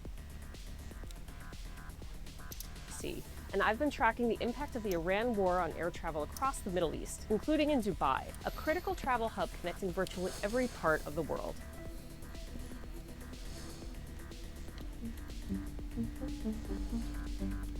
The airport has been struck multiple times. We got 20 minutes from Dubai and turned around because the Iranians were firing missiles at Dubai. The UAE is Iran's #1 target because of the relationship of the UAE to the United States. Dubai International Airport is the busiest international travel hub in the world, with 95.2 million people passing through the airport in 2025. Virtually all of the flights in and out of the UAE have been canceled since Saturday. I just couldn't believe how empty Dubai Airport was. The arrivals board was just blank. Those cancellations have stranded passengers around the world, including vacationers and business travelers with connecting flights through major hubs in the Middle East. 138,000 passengers a day connected through Dubai, Abu Dhabi, and Doha last year. I'm getting messages from contacts, from sources, from friends saying we're still stranded, ranging from Australia to all over Asia. Local authorities gave airlines the green light to start a limited number of flights out of Dubai International Airport earlier this week to help evacuate stranded passengers. They're going to unseat all of that backlog, and then that airport, we assume, will remain closed for the foreseeable future in Dubai. The earlier you take action, the earlier you move, the better off you will be. You have a 90% higher probability of survival if you move out of a conflict zone than if you shelter in place. Some airports remain Whoa, open in what Saudi the Arabia, fuck? Egypt, and Jordan. Airlines are now forming plans to repatriate thousands of citizens. That's going to include a massive airlift that could include the largest passenger planes in the world and possibly private jets to move as many people as possible. Frequent and vast airspace closures are making that challenging. In Abu Dhabi, they This put is people like- who are stranded in hotels and asked those hotels to just extend. The country's actually paid for it, which is just unheard of. So obviously they Whoa. are sure that everybody is going to be able to get out soon. The #1 advice that we have for people that are going to move is you've got to check the visa requirements. Specifically, if you have an event planned for somewhere in the Gulf or somewhere. It's like if a hurricane were blowing into the Middle East, but it's a hurricane of missiles, you know what I mean? in the Middle East. We are in a wait-and-see moment. Watch, listen. The keep roads are plans so mapped. empty. In the interim, call your travel provider, call the airlines, call the hotel, and ask them very clearly, what is my refund policy? Travel insurance doesn't always cover things like this. So what customers need to know is that they need what's called a cancel anytime policy. I've asked a lot of people, are you considering leaving Dubai? Many of them have said no. You know, life is too good here. Dubai is not this kind of wasteland of a war zone. That is just completely wrong. Yes, the airport was empty, but I'm still home in my apartment and everything works, and hopefully it will stay that way. The one word that describes the environment we are in today, right now, is uncertainty. The conditions on the ground can change like that. You've got to be prepared logistically, children, pets, and feeding and taking care of yourself. It's fascinating to see them targeting airports. That represents a lot to me in Dubai because it's attacking the economic engine of Dubai. We projected 4 to 5 weeks, but we have capability to go far longer than that. If this goes 5 weeks, every day that goes further, you're going to have major impacts, specifically to Dubai, as it is heavily dependent on tourism. Well, that tourism is going to dry up. Number two, if you think about the hospitality industry, they need food coming in every day off of ships and off of airplanes. That's wildly disrupted right now. Lastly, with the Suez Canal all but shut down now, eventually you will see this affect oil and gas and the ability to run a nation. The UAE is the top U.S. trade partner in the Middle East. In 2025, total trade between the United Arab Emirates and the U.S. reached $39 billion. The UAE has over $1 trillion invested in the United States and has pledged to invest $1.4 trillion in the U.S. economy over the next decade. They want to create political pressure where the UAE starts to go to the administration and question, hey, are you going to help defend us? The message from the Dubai government is that the economy is continuing. We will protect people here. The UAE will not allow Abu Dhabi or Dubai to fail. They built too much on their reputation here. The extent of the impact of the shuttered airspace across the Middle East remains to be seen. What's happening now in Iran, the airspace closures, is not just affecting travelers, but it could also drive up the prices for shipping, for other goods, because there could be surcharges tacked onto those prices. These are major air hubs. There's lots of concerns that retaliatory strikes from Iran could hit other places, and what is happening is that airlines are having to skirt those areas. They're taking longer routes, which require more fuel, more time, and that's something that's going to trickle down to ticket prices too. Once you start a conflict, there's going to be surprises. Once you pull the tail of a snake, it has the opportunity to bite you back. That is where we're at today. Uncertainty, uncertainty, uncertainty.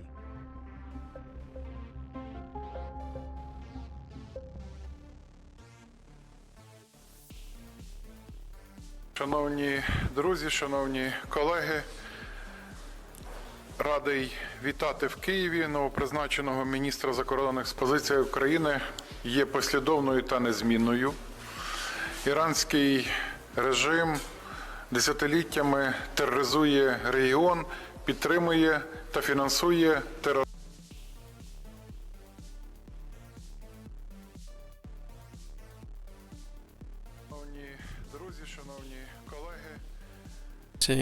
Dear friends, dear colleagues, I am pleased to welcome a newly appointed Minister of Foreign Affairs to Kiev.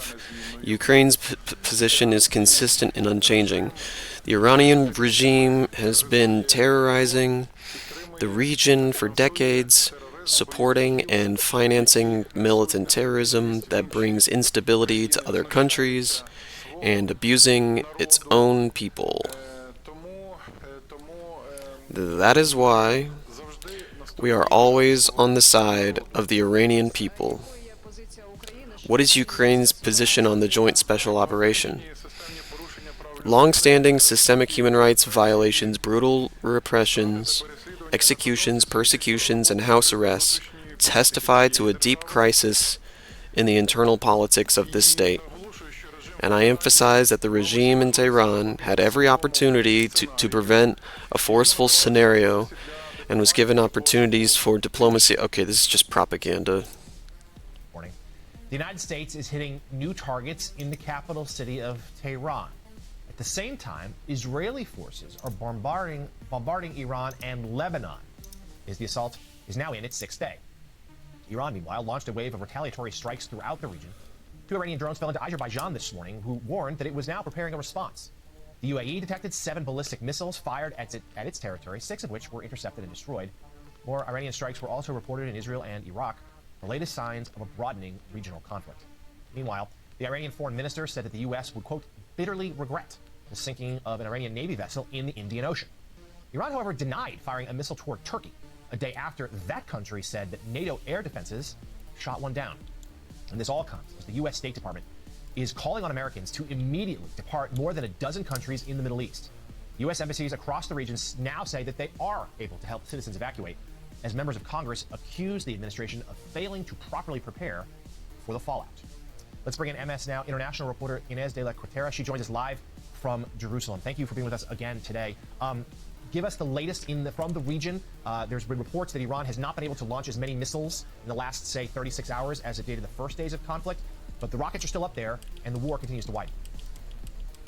Hey, good morning. That's right. Yeah, the Pentagon saying that the number of ballistic missiles fired has gone down by 86%. But I'll tell you, here in Israel, the sirens continuing to go off throughout the day. Just today, we've had about 3 sirens so far. So concerns, very much ongoing here. I will say the Israeli government is easing restrictions a little bit. So people have now been told that they can return to work if their workplace has a shelter. Gatherings of up to 50 people are now allowed to resume. Schools remain closed, though. And we did get news this morning from the State Department that the first flight evacuating Americans from the region has departed the Middle East. The State Department not giving us a whole lot of details in terms of where the flight left from and where it went. We understand that is due to security reasons, but the State Department saying that there will be additional flights chartered in the coming days across the region. Here in Israel, the Ministry of Transport has begun operating repatriation flights. So this is flights for people who were stranded abroad who are trying to get back to Israel, but otherwise the airport remains closed. There are no flights leaving Israel with people on board. Americans in Israel have been told that the embassy cannot assist them with evacuations and that Americans here should instead contact the Israeli Ministry of Tourism that is operating shuttles to land border crossings. We found out that there were shuttles departing Jerusalem today, heading to the Egyptian border. So we went to try and meet with people getting onto those shuttles. It was, there were families, there were people on their own, people from all over. So there were people from Italy, from the Netherlands, from Germany. We did speak to 2 Americans as well. I'll let you listen to what they had to say.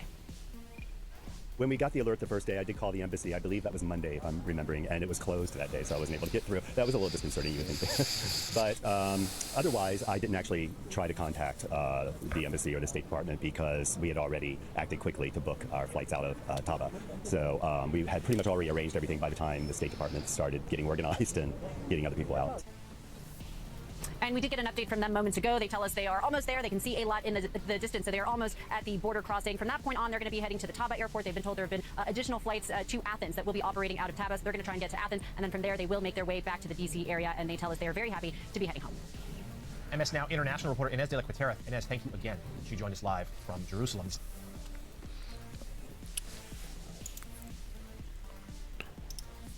Just wanted to see how the mainstream news is covering it. As we both look live at Doha, Qatar this afternoon. It is about 3:30 p.m. there.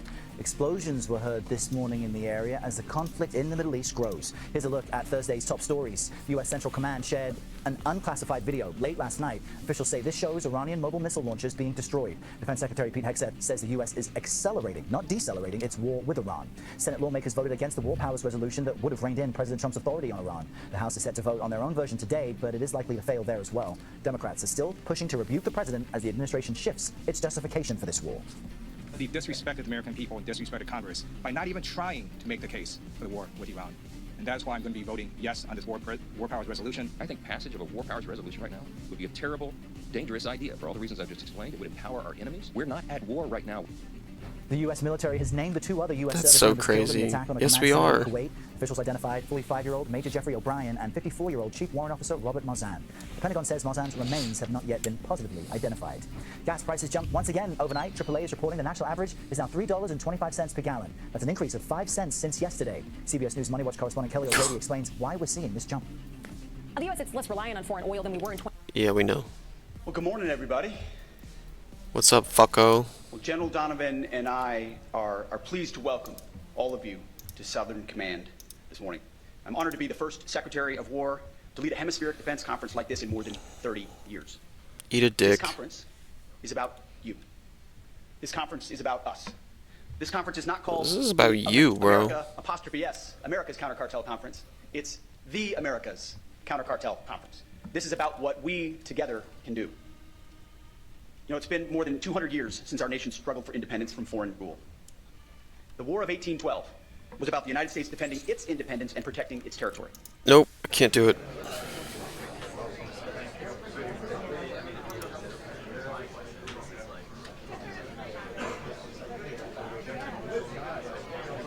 Press conference. This was yesterday. And maimed hundreds of American service members in Iraq. And this is just a small fraction of their blood-soaked record. Prior leaders have been too weak and ineffective to address this threat. Some, like Barack Hussein Obama, even sent pallets of Oh my cash God. that ultimately financed this terrorist crusade against the United States and our people, while signing stupid and naive deals that put Iran on the path of developing nuclear bombs. After years of endless appeasement and empty statements from politicians on both sides of the political aisle in this town, President Trump is finally the man of action. President Trump is holding these monsters accountable and permanently extinguishing their nuclear ambitions. Future generations of Americans will look to this moment as the moment where the specter of a nuclear armed Iran ended. At the beginning of Operation Epic Fury, launched last weekend, President Trump laid out clear objectives to the American people on what the U.S. military seeks to accomplish through these major combat operations. Number 1, destroy the regime's deadly ballistic missiles and completely raze their missile industry to the ground. Number 2, annihilate the Iranian regime's navy. And so far, we have destroyed more than 20 Iranian ships, including their top submarine last night, using a torpedo for the first time since World War II. There is not a single Iranian ship underway in the Arabian Gulf, Strait of Hormuz, or the Gulf of Oman. Number 3, Operation Epic Fury will ensure the regime's terrorist proxies in the region can no longer destabilize the region or the free world and attack our armed forces. And thus far, Iran's proxies are hardly putting up a fight. Number 4, this Welcome mission back, will guarantee Aliana. that Iran can never obtain a nuclear weapon. It's safe to say that thus far, Operation Epic... God, it's like a 50-year compilation of Republican talking points. It's crazy. Epic Fury has been a resounding success. American forces have struck more than 2,000 targets, destroying hundreds and hundreds of ballistic missiles, launchers, and drones.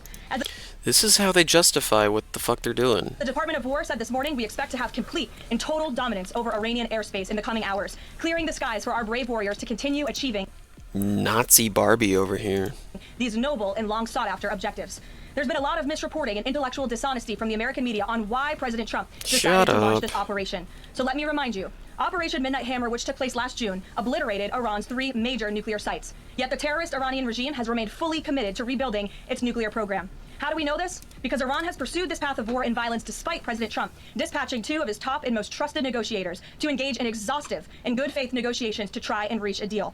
And the world knows this president's preference is always peace and diplomacy first. Look no further than the 8 additional global conflicts he has ended in the past year as proof.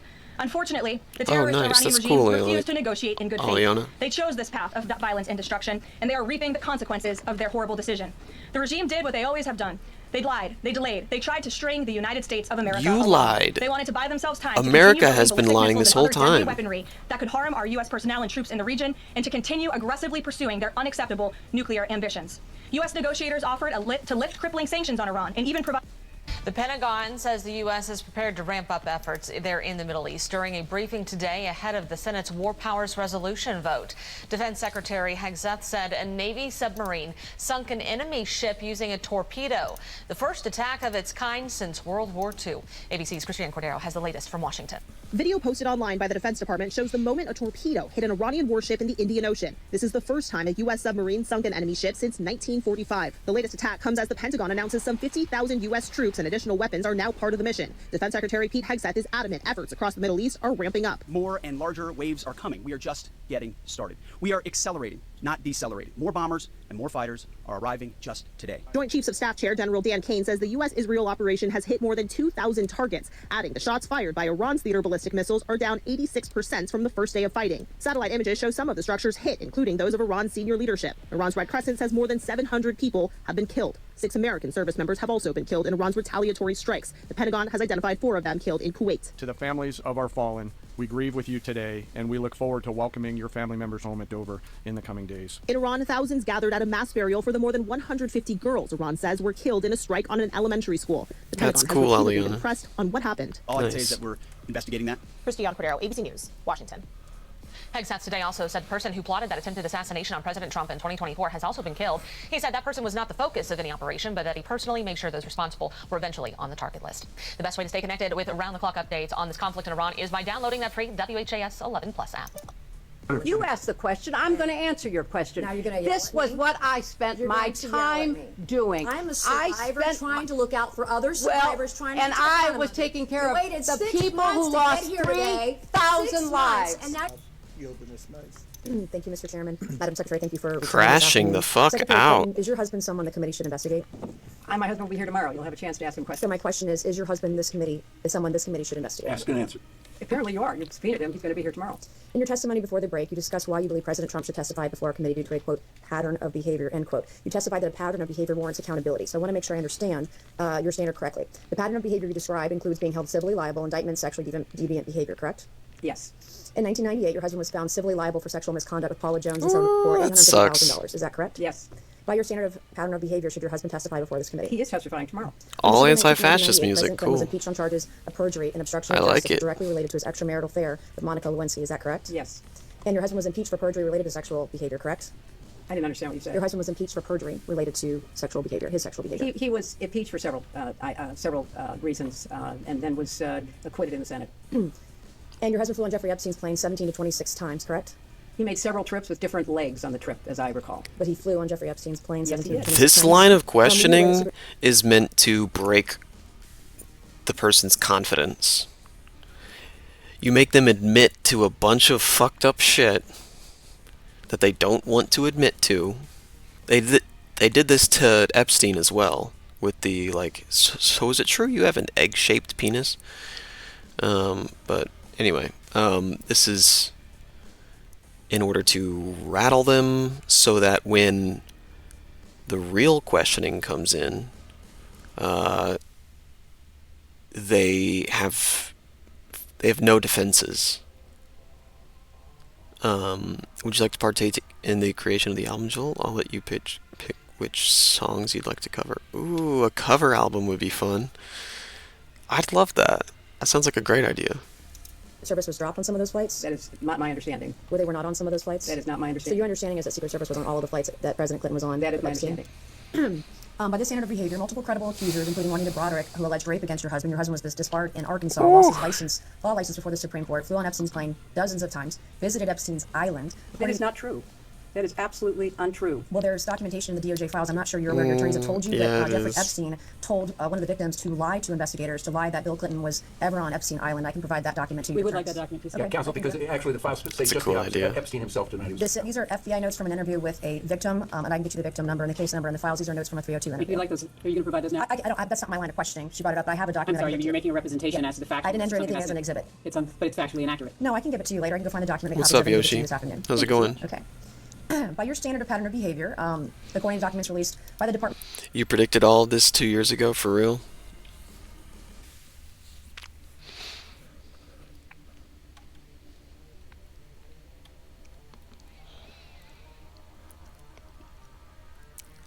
And did you predict that it was going to be Israel that struck first?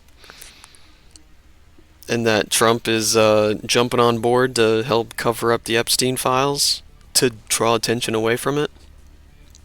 of Justice, your husband appears in photos in swimming pools, hot tubs, aboard Jeffrey Epstein's private plane with unidentified young women. We came here today and told this committee, you told this committee that a pattern of behavior demands accountability, correct? I said that I believe the committee should call anyone who had a substantial pattern and practice of contact with Jeffrey Epstein and his crimes before they came to light. Does that include your husband? And after they came to light. You're going to have a chance to question him tomorrow. So I'll ask you again, by the standard you just set, in your own words just now, does this standard apply equally to your husband or only President Trump? I have said that my husband has been subpoenaed. He will appear. He will answer your questions to the best of his ability. But there is no evidence whatsoever of any connection with Jeffrey Epstein's crimes. And I think that that will be obviously apparent in the questioning.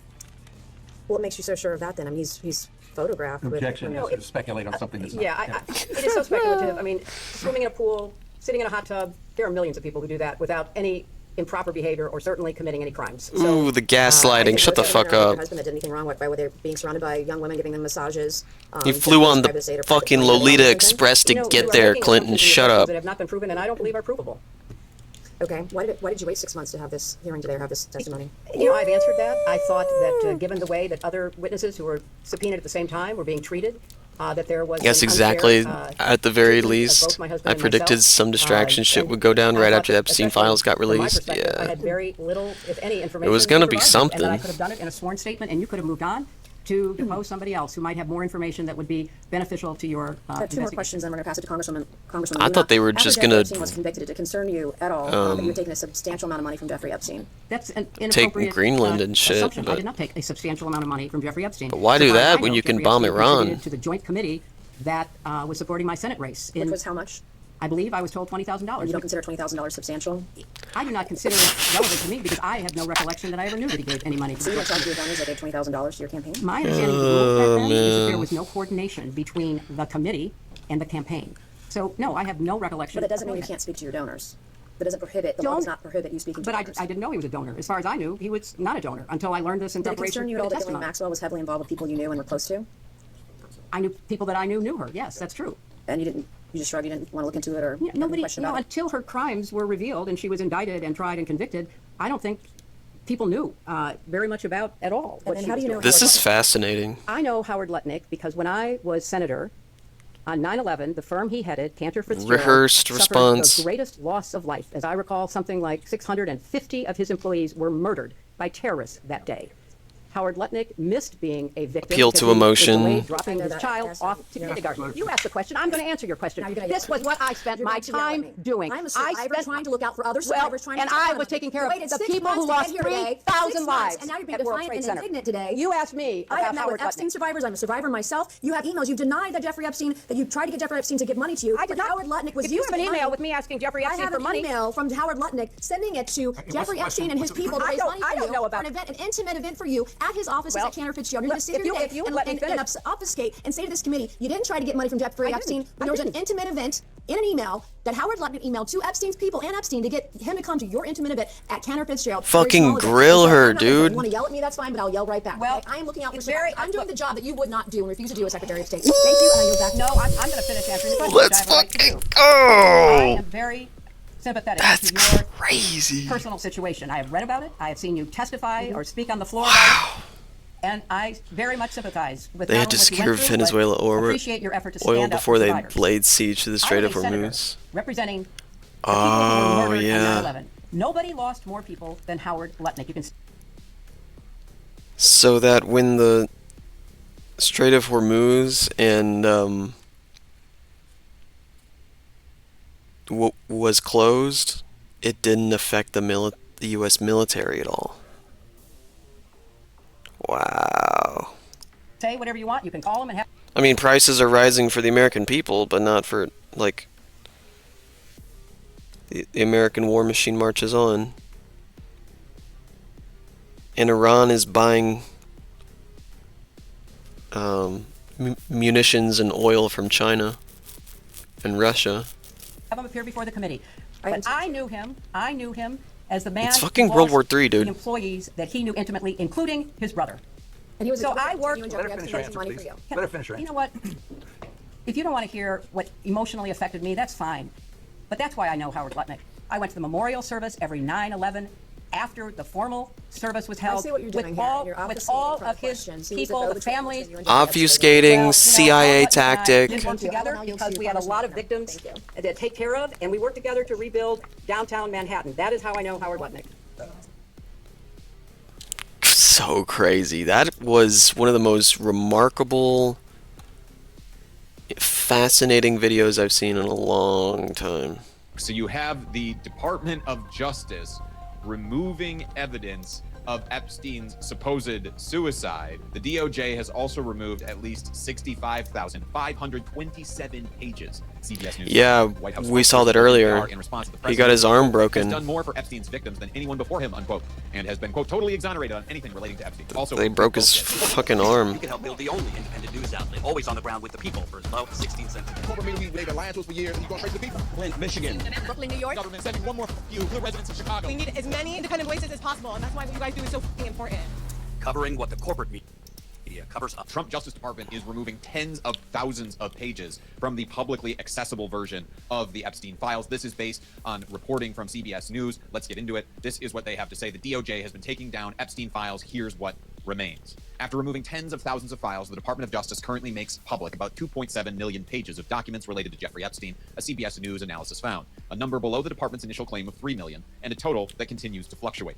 The Justice Department initially said that its release, made in response to a law passed by Congress compelling the agency to disclose nearly all files related to Epstein, comprised more than 3 million pages. Combined with previously released materials, the department put the total at 3.5 million pages. And now, in part, in response to widespread criticism and concern from survivors and their attorneys that the files contain nearly 100 survivors' personal information and photos, the DOJ has scrambled to remove documents. A CBS News analysis found that as of late February, the Justice Department has taken down more than 47,000 files, comprising about 65,500 pages. Links to those files now return a page not found error on the department's website. But I want to point out that CBS News is being incredibly generous to the administration by preceding in excuses for the administration about why these documents are being removed, saying that, oh, the Department of Justice has been taking down documents to review and remove victims' identifying information, which is important, don't get me wrong, but CBS News also does not know for a fact, unless they have been able to review all 65,000 pages of these documents, that's why all of these pages are being removed.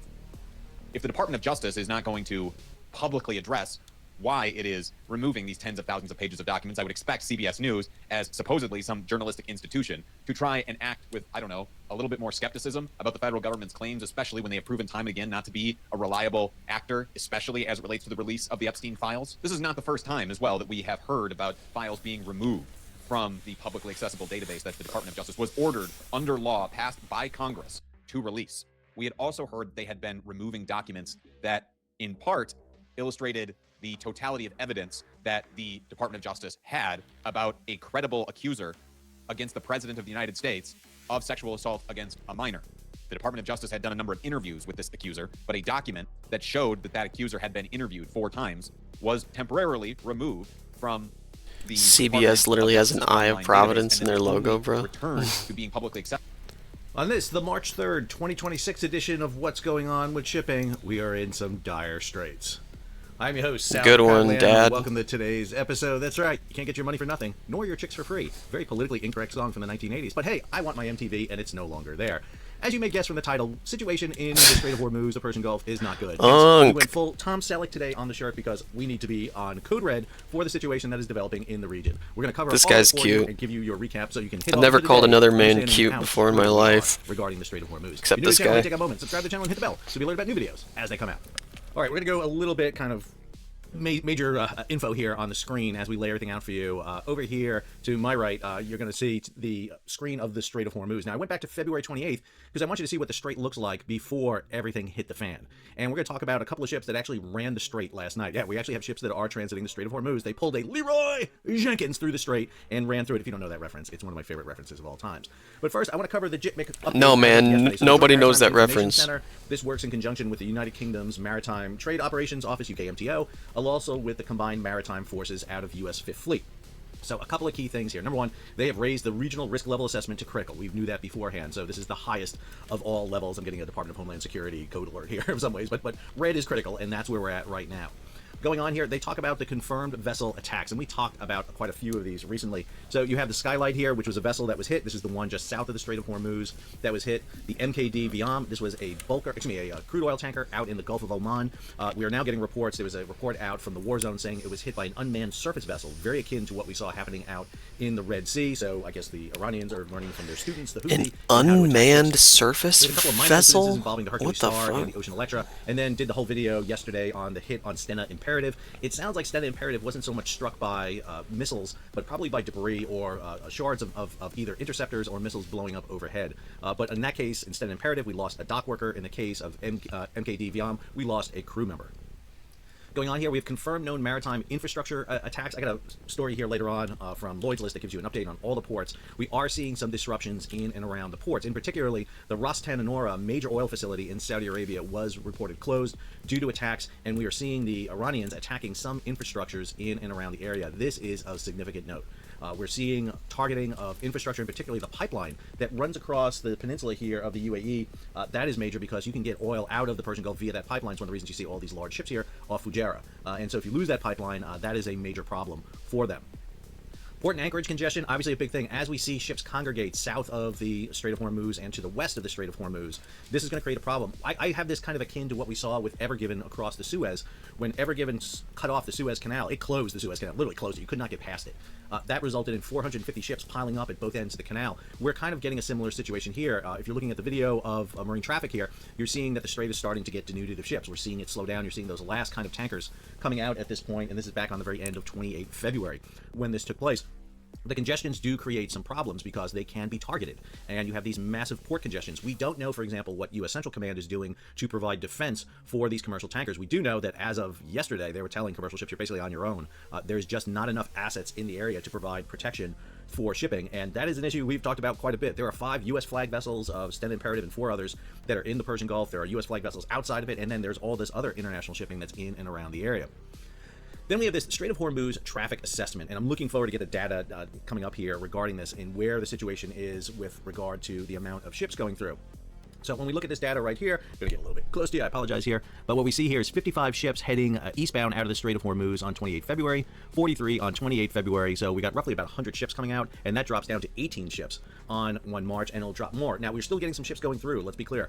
We are definitely seeing ships heading through. Some are squawking their AIS, but some are going dark. For example, the tanker Pola, a large 150,000-ton tanker, ran the strait last night inbound into the Persian Gulf. We're also seeing a shift down in the Bab el-Mandeb. Cheers to everybody.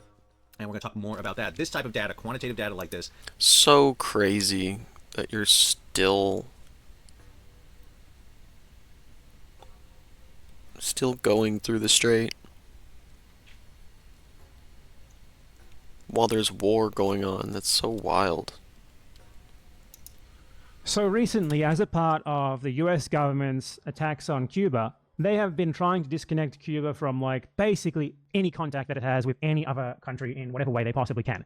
Not just an oil blockade, which it is a blockade, by the way. They have been actually militarily stopping oil shipments to Cuba recently, but they've also been doing it in other ways. You might know about the Cuban Medical Doctor Program, which is a program where Cuban doctors go overseas as a part of, like, Cuban medical missions to, like, underserved areas of other countries, mostly in Latin America, but also Africa, Asia, other places around the world. And they provide, like, frontline medical care that otherwise would not be available, that these countries really cannot cover themselves, or that they have difficulty covering because the local doctors don't want to move to a remote area or anything like that. So they pay the Cuban government to bring over Cuban doctors, and in return the Cuban doctors get paid a lot more than they usually would if they were working in Cuba as like an incentive for them to work in these underserved areas of these other countries. Cuban doctors have been massive in Venezuela, Honduras, Brazil. Like, think of any country in the Americas and they've probably had Cuban doctors there, at least temporarily.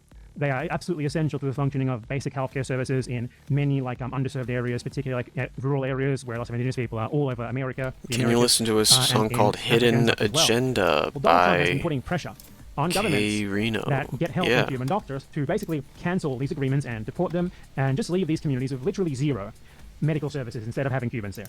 And shamefully, these countries have been abiding by his threats, and they are expelling the Cuban doctors. And there was recently a story about this happening in Honduras. So here's an article that covers this specifically for Honduras, noting that the Honduran government will cancel an agreement with Cuba to end the stay of more than 100 doctors in the country who provide services. Their excuse for this is the agreement is rescinded because it does not fulfill elementary basic requirements that the group is classified as a medical brigade. He explained that according to a Honduran rule, a medical brigade can only remain in Honduras for a period of 90 days, but this group of doctors has been here since 2024. I love the loopholes. This has nothing to do with American pressure. Yeah, we fucking believe you. Then he explained that the work of the doctor should have been free, but that for each of the doctors, the government already wrapped up their live stream.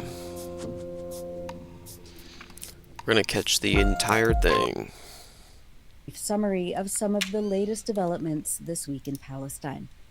Israeli forces continued to violate the fraudulent ceasefire in Gaza this week, killing Palestinians and reimposing a total closure of the crossings to humanitarian aid, food, fuel, and medicine. In the town of Bani Suhaila near Khan Yunis on Wednesday, Israeli soldiers shot and killed 2 Palestinians, Montasser Samur and Maher Samur. According to local news sources, an Israeli military unit abducted the 2 men and took them across the so-called Yellow Line, detained them, and shot them. Reporter Tamer Keshta captured video footage and eyewitness testimony from residents who said that the Israeli army returned Montasser Samur's body riddled with bullets, while Maher Samur was shot and killed in what witnesses described as a field execution. One man showing the journalist the wounds on one of the men's body says, quote, "This is torture. They kidnapped him and threw his body at the Al-Qarara bridge. A witness said one man was shot in the chest and ran. He fell and was martyred. This one was shot in the legs. They took him and fled. When we brought him here, his whole chest, his whole abdomen was full of bullets. Executed." The witness said the men were going to pick radishes and chard for their families. They were staying and living there. He was a caretaker in a destroyed house on land near the Yellow Line. He slept and lived there day after day, night after night. We're on that.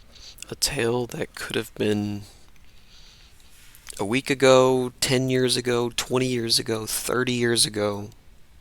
It's the same shit that's been happening. The Nakba never ended. I cannot say that enough. Land every day. Anadolu News Agency reported that earlier in the day, heavy gunfire from Olives, Israeli military radishes, vehicles stationed whatever. east of the so-called Yellow Line Hey, Pillow. was How's reported it in going? those areas near Khan Yunis, and that Israeli artillery also targeted neighborhoods east of Gaza City, while Israeli gunboats fired toward the coastline. Last week, on February 26th, Israeli warplanes targeted a Palestinian police checkpoint at the entrance to the Burej refugee camp in central Gaza, killing at least 1 police officer and muted injuring now. another, according Welcome. to the Palestinian Ministry of the Interior and National Security. The Ministry of Health in Gaza reported on Wednesday that since the so-called ceasefire went into effect nearly 5 months ago, at least 633 Palestinians have been killed and more than 1,700 have been injured. In the same time period, the health ministry stated that more than 750 bodies of Palestinians have been recovered so far from underneath the rubble after more than 2 years of genocide. The Civil Defense Corps in northern Gaza stated this week that they had finished a 9-day operation that they called the Dignity of Martyrs campaign, in which they recovered 93 bodies of Palestinians killed in Israeli airstrikes and buried beneath collapsed homes. In the absence of heavy equipment and fuel to operate machinery, which continue to be blocked by the Israelis, the civil defense workers used their hands and simple tools to retrieve the human remains. The civil defense said that more than 500 bodies remain under the rubble, denying surviving family members the dignity of properly burying their loved ones. Civil defense worker Mohammed Loai filmed himself and his colleagues working tirelessly in the mountains of rubble and said that they are working to renew the campaign in order to retrieve all of the bodies in that area. In the immediate aftermath of the U.S.-Israeli attacks on Iran that began over the weekend, the Israeli government and military closed all of the crossings into and out of Gaza, further exacerbating the humanitarian and infrastructure crisis. On Tuesday, the Kerem Shalom, or After waiting years for the Rafah crossing to be opened, the first excuse that they can, Israel closes it again. Kerem Abu Salim crossing in the south of Gaza was partially opened, but all other crossings have remained closed, including the Rafah crossing at the Egyptian border, which had been partially reopened since early February and was used for people returning to Gaza and medical evacuations. People die waiting for it to be opened. Every time it closes, people die. As long as it's closed, people will steadily die. From Gaza. In addition, according to the Tel Aviv newspaper Haaretz, the Allenby Bridge crossing between Jordan and the West Bank has likewise been closed to goods and humanitarian aid following a decision by the Israeli Airports Authority, which oversees the crossing. Writing in the LA Times this week, Ahmed Khan of the eponymous humanitarian aid organization, the Ahmed Khan Foundation, stated that, quote, for more than 5 months, 15,000 boxes of children's cold medicine and other vital medicines meant for kids in the Gaza Strip have been sitting in a warehouse, awaiting approval from Israeli authorities that never seems to come. To Israeli officials, the cold medicine I am trying to deliver is a potential weapon, he adds. Quote, Israeli officials fear that Hamas will steal the bottles and transform the small amounts of glycerin in the medicine to make explosives, despite there being no evidence that armed groups in Gaza have done or could do this. Israel has refused to clarify what percentage of glycerin would be allowed, so we can't even source an alternative that would be assured of clearance. The medicine remains in a warehouse while children in Gaza continue to die.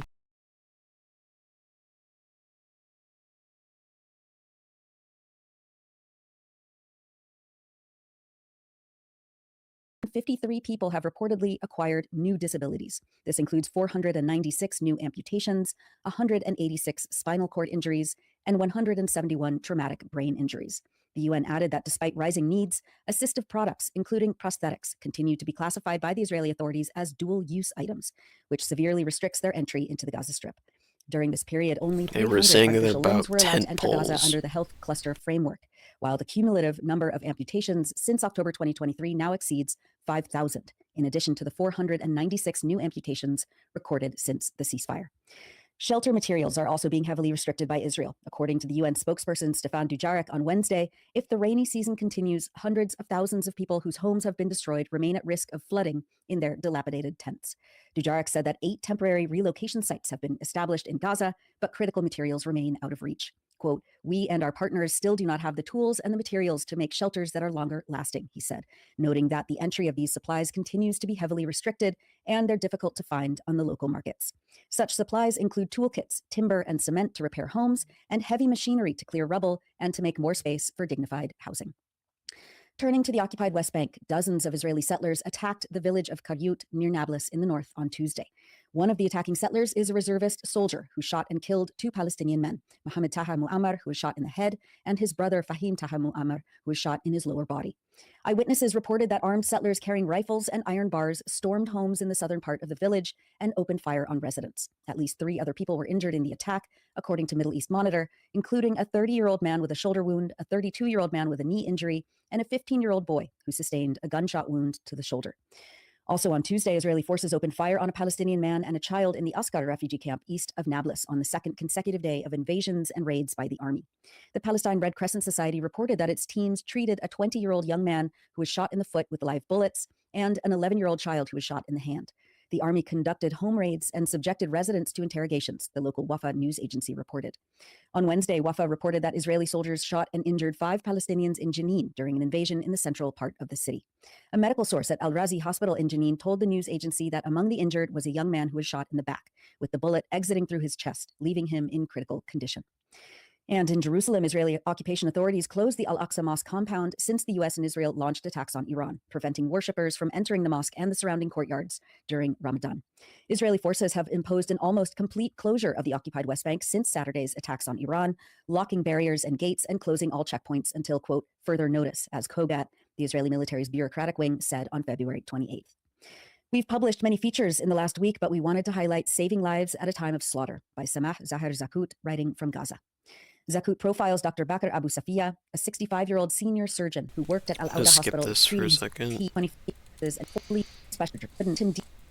Before the talking at 25, he said, the soul bring them to a coordinated food after to highlight people expressing joy, determination, and reclamation across Palestine and around the world.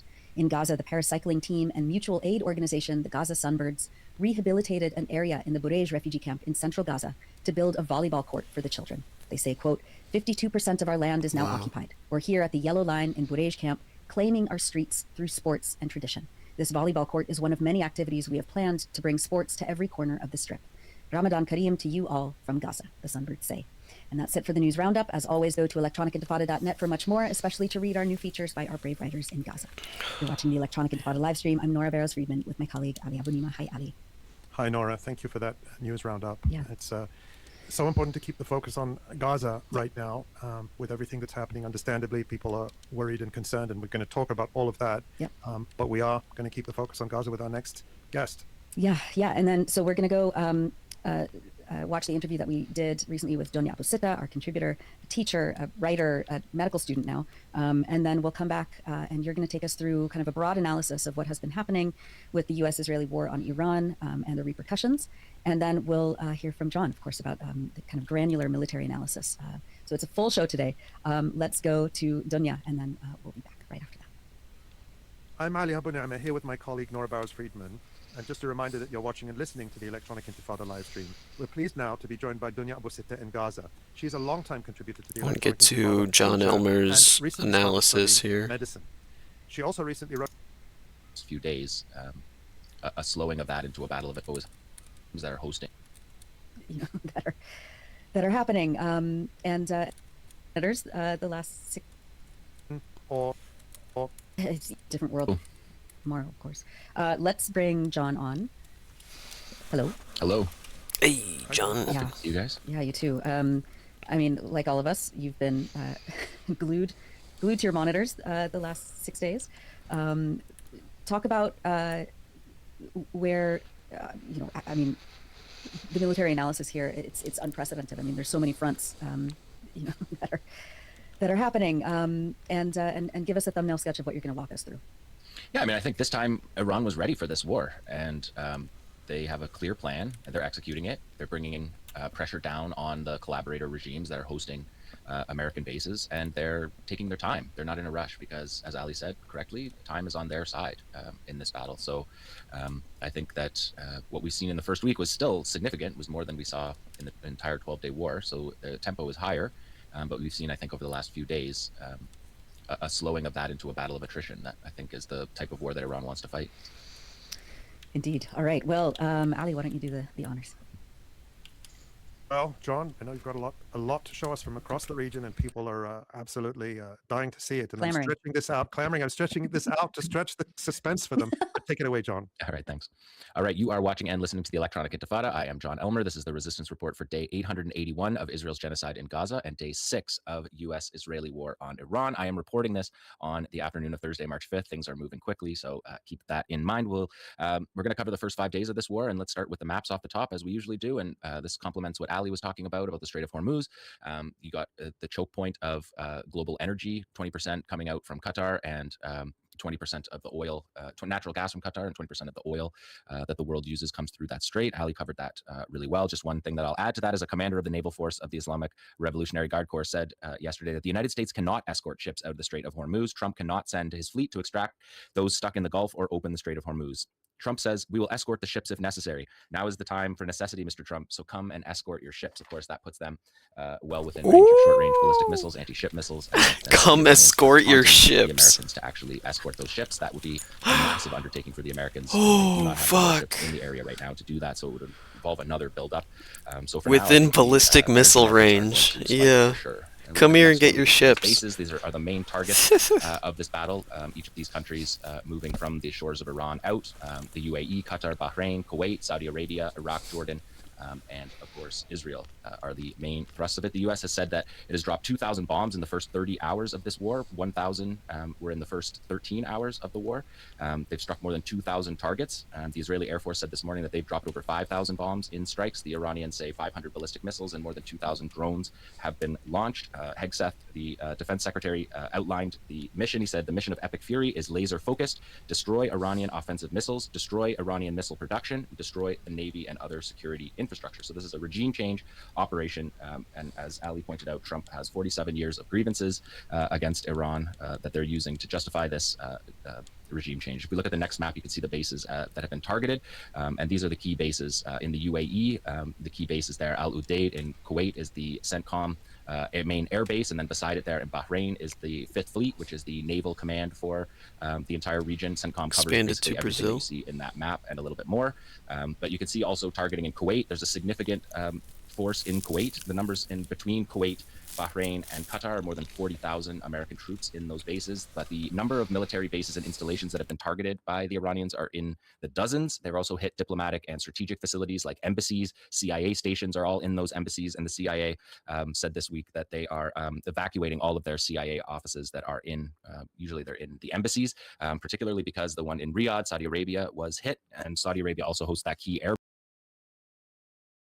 I have a friend that lives in Iraq right now, next to Iran and right through the path of Israel to Iran. He's been hearing the bombs and planes constantly. I bet it's like, I mean, look at all the places that Iran has hit.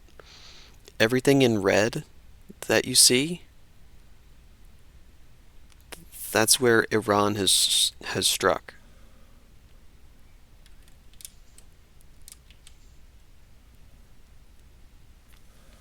Crazy.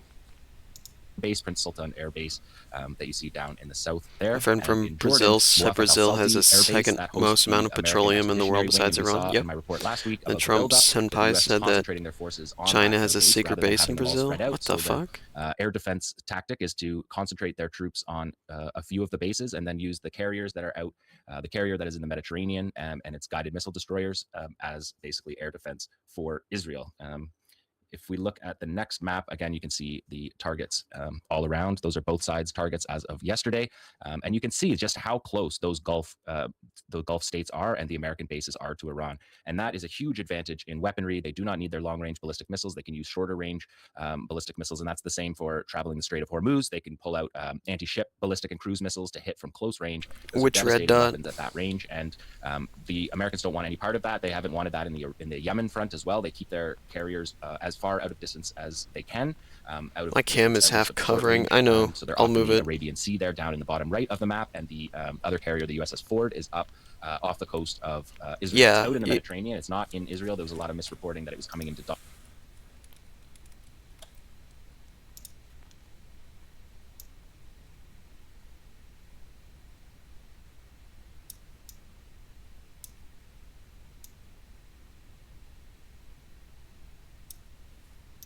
and pull out missile and its guided missile destroyers. Is this the map you wanted to look at?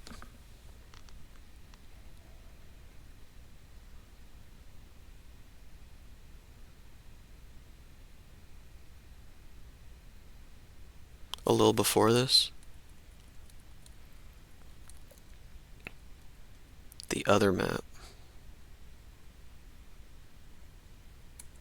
Wait, this one?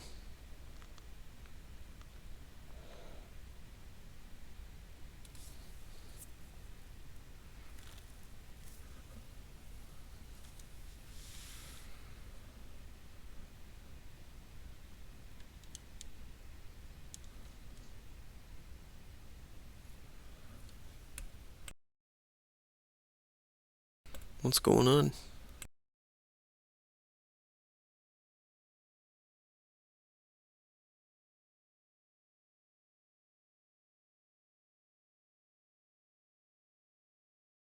Does your friend live near one of these locations? Erbil Air Base is literally like less than a few miles from my friend. Oh shit. In northern Iraq? Yeah, you are delayed a little bit. I have a new buffer on the stream to help with stability. And targeted, and these are the key bases in the UAE. The key bases there, Al Udeid in Kuwait is the CENTCOM main air base, and then beside it there in Bahrain is the 5th Fleet, which is the naval command for the entire region. CENTCOM covers basically everything that you see in that map and a little bit more. But he lives in targeting in Kuwait. There's a Erbil? significant force in Kuwait. The numbers in between Kuwait, Bahrain, and Qatar are more than 40,000 American troops in those bases. But the number of military bases and installations that have been targeted by the Iranians are in the dozens. They've also hit diplomatic and strategic facilities like embassies. CIA stations are all in those embassies. And the CIA said this week that they are evacuating all of their CIA offices that are in, usually they're in the embassies, particularly because the one in Riyadh, Saudi Arabia, was hit. And Saudi Arabia also hosts that key air base, Prince Sultan Air Base, that you see down in the south there. And in Jordan, Muwafaq al-Salti Air Base, that hosts the American Expeditionary Wing. And we saw in my report last week about the buildup that the U.S. is concentrating their forces on that air base rather than having them all spread out. So the air defense tactic is to concentrate their troops on a few of the bases and then use the carriers that are out, the carrier that is in the Mediterranean and its guided missile destroyers as basically air defense for Israel. If we look at the next map, again, you can see the targets all around. Those are both sides targets as of yesterday. And you can see just how close those Gulf states are and the American bases are to Iran. And that is a huge advantage in weaponry. They do not need their long-range ballistic missiles. They can use shorter range ballistic missiles. And that's the same for traveling the Strait of Hormuz. They can pull out anti-ship ballistic and cruise missiles to hit from close range. Those are devastating weapons at that range. And the Americans don't want any part of that. They haven't wanted that in the Yemen front as well. They keep their carriers as far out of distance as they can, out of distance at least of the short range. So they're off in the Arabian Sea there, down in the bottom right of the map. And the other carrier, the USS Ford, is up off the coast of Israel. It's out in the Mediterranean. It's not in Israel. There was a lot of misreporting that it was coming into dock in Israel, but it is staying offshore. Again, Hezbollah has anti-ship capabilities as well on the Lebanon coast that you can see there up in the upper left of that map. So it really is a regional war, and these maps show that as clear as day. The next slide here, we're going to start with the school massacre, because of course this is the way Israel fights its wars, and the Americans do too. That's the bloody backpack I saw. Sort of captured, I think, with this photo here. God damn. A backpack with a child's blood on it. 168 schoolgirls aged 7 to 12 were killed, along with 15 of their teachers. There was 2 strikes on the school in southeast Iran, in the town of Minab. 6 buildings, including the school and the clinic, were destroyed. We can see on the next slide here just the totality of this horror. These are the graves for the children being dug. And as they always say in Gaza, the smallest coffins are always the heaviest. And you can see that with those small graves there that we're looking at, a row upon row of graves to bury, including the teacher. It's such a dark mantra. The smallest coffins are always the heaviest. There's more than 175 people, and one more like this will show you the funeral on that day. And then the funeral on that day. Oh my God, look at all the people there for the funeral.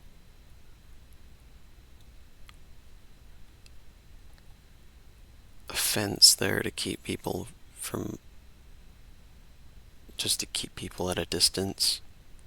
I'm saying don't go outside your house, it's scary, there's bombs falling, you don't want to be out there. It was a massive funeral demonstration for these schoolgirls, showing just you know, the kind of resolve that I don't think the Americans expected in this war. But the street scenes of those funeral marches were incredible under the scale of bombing that's happening. You know, 7,000 bombs according to the US and Israelis at a minimum, and there was thousands, tens of thousands of people out on the streets for those mourning that funeral. We'll take a look at the next slide, because the war began with these 2 strikes, the strike on the school and then the strike on the supreme leader, Ayatollah Ali Khamenei. He was killed at a meeting. So the key to the way the war started is it started on the first day of the work week in Iran, and it started at 9:30 in the morning. So when people were all out in the streets and people were meeting in their offices in the National Security Council in Iran, and they Americans and Israelis managed to kill in that assassination not just Ayatollah Ali Khamenei, but also the commander-in-chief of the Islamic Revolutionary Guards, the Minister of Defense, the head of the Military Council, the commander of the Islamic Revolutionary Guard Corps Aerospace Force, as well as the deputy intelligence minister in that.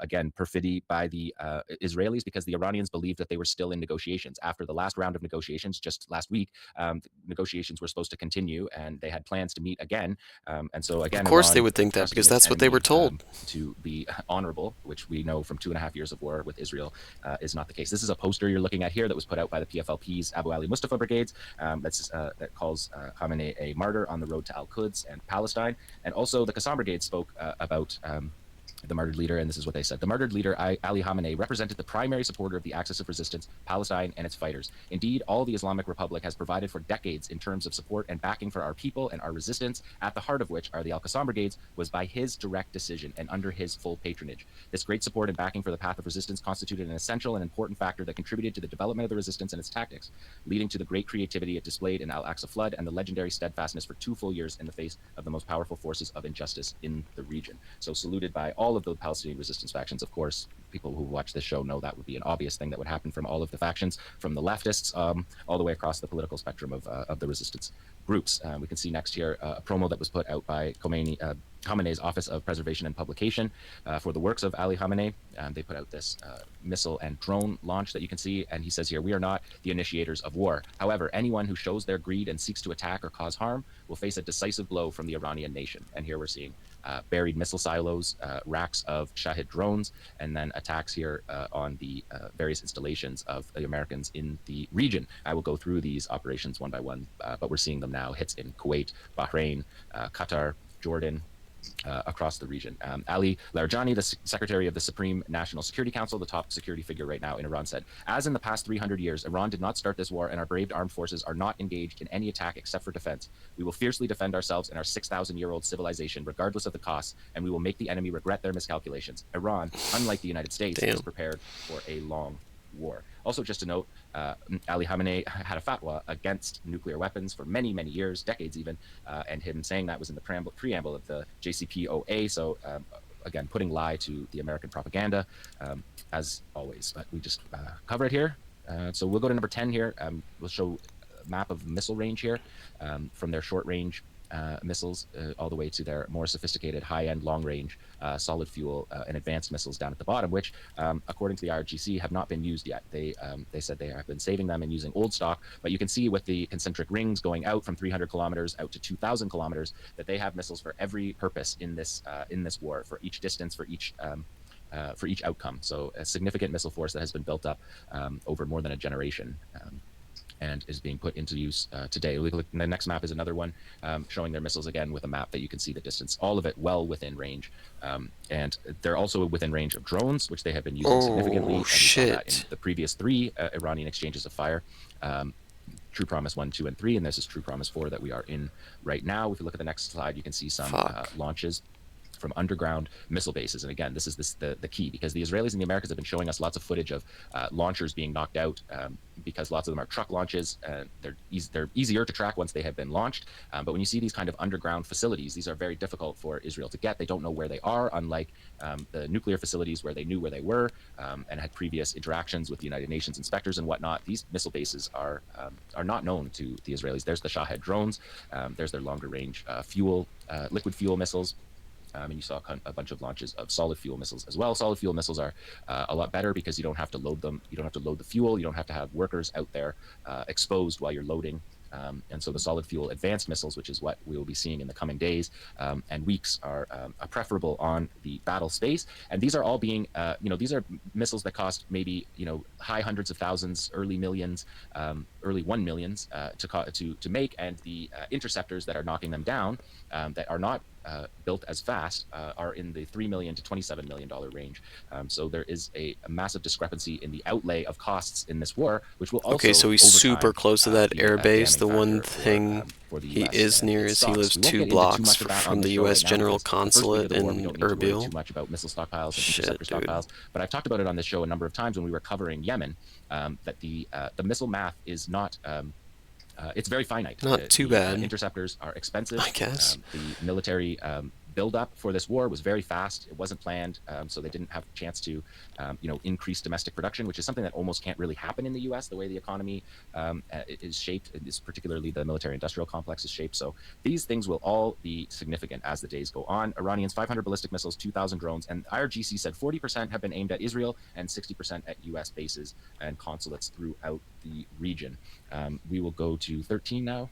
I think, yes. Okay, so here's some strikes on Israel. Again, there's massive censorship in Israel. We're watching, this is a news broadcaster that we've seen footage come from before. Obviously, one of the producers is sneaking this footage out, but we have seen off this balcony a number of shots. And for people listening, we're watching the streaks in the sky and the massive blast hitting Tel Aviv. And of course, they tell you in Tel Aviv that these aren't landing and that they have 100% interception rates. In fact, the next video that is going to come in this series, this one here from NBC, they're on the air talking about how the Iron Dome gets all the rockets and gets all the missiles. And then this one comes right while they're talking. I cut their talking for the same reason Ali cut Netanyahu, because you don't need to hear it. But they don't know what they're talking about. They're talking about the wrong air defense systems. But as they were bragging about how good they were, a missile came right down and smacked, and then they had to talk about that missile and try and figure out what was going on. That's crazy. On the ground. The censorship in Israel has been remarkable.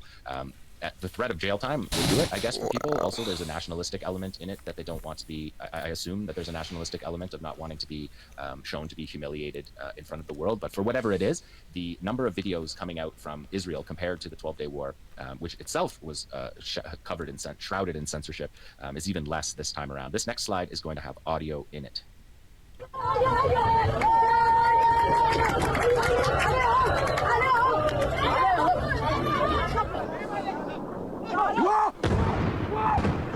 נפילה שם, נפילה. הנה עוד אחד, נפילה שם. יואו!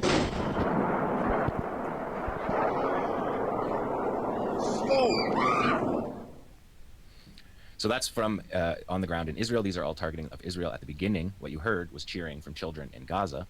And you can note that throughout this report that each of the countries have the missiles falling on them, ostensibly, are cheering those missiles. We'll see that again when we cut to Bahrain. I think we have audio in the next slide as well. We also have a siren, so be aware that there's going to be a siren, but this is the sound of what the war sounds like in Beersheba in southern Israel.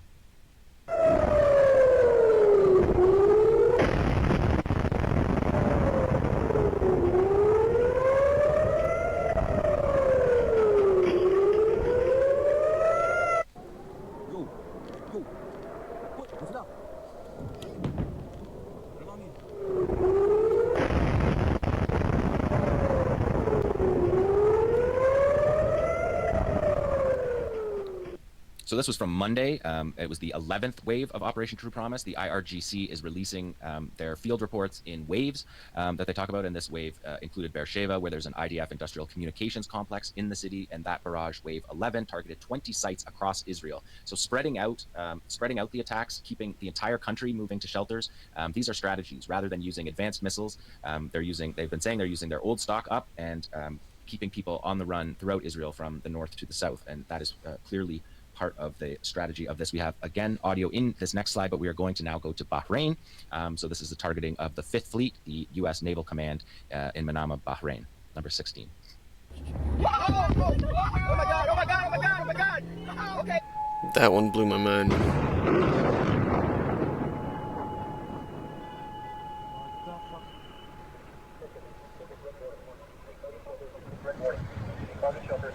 Fucking mushroom clouds.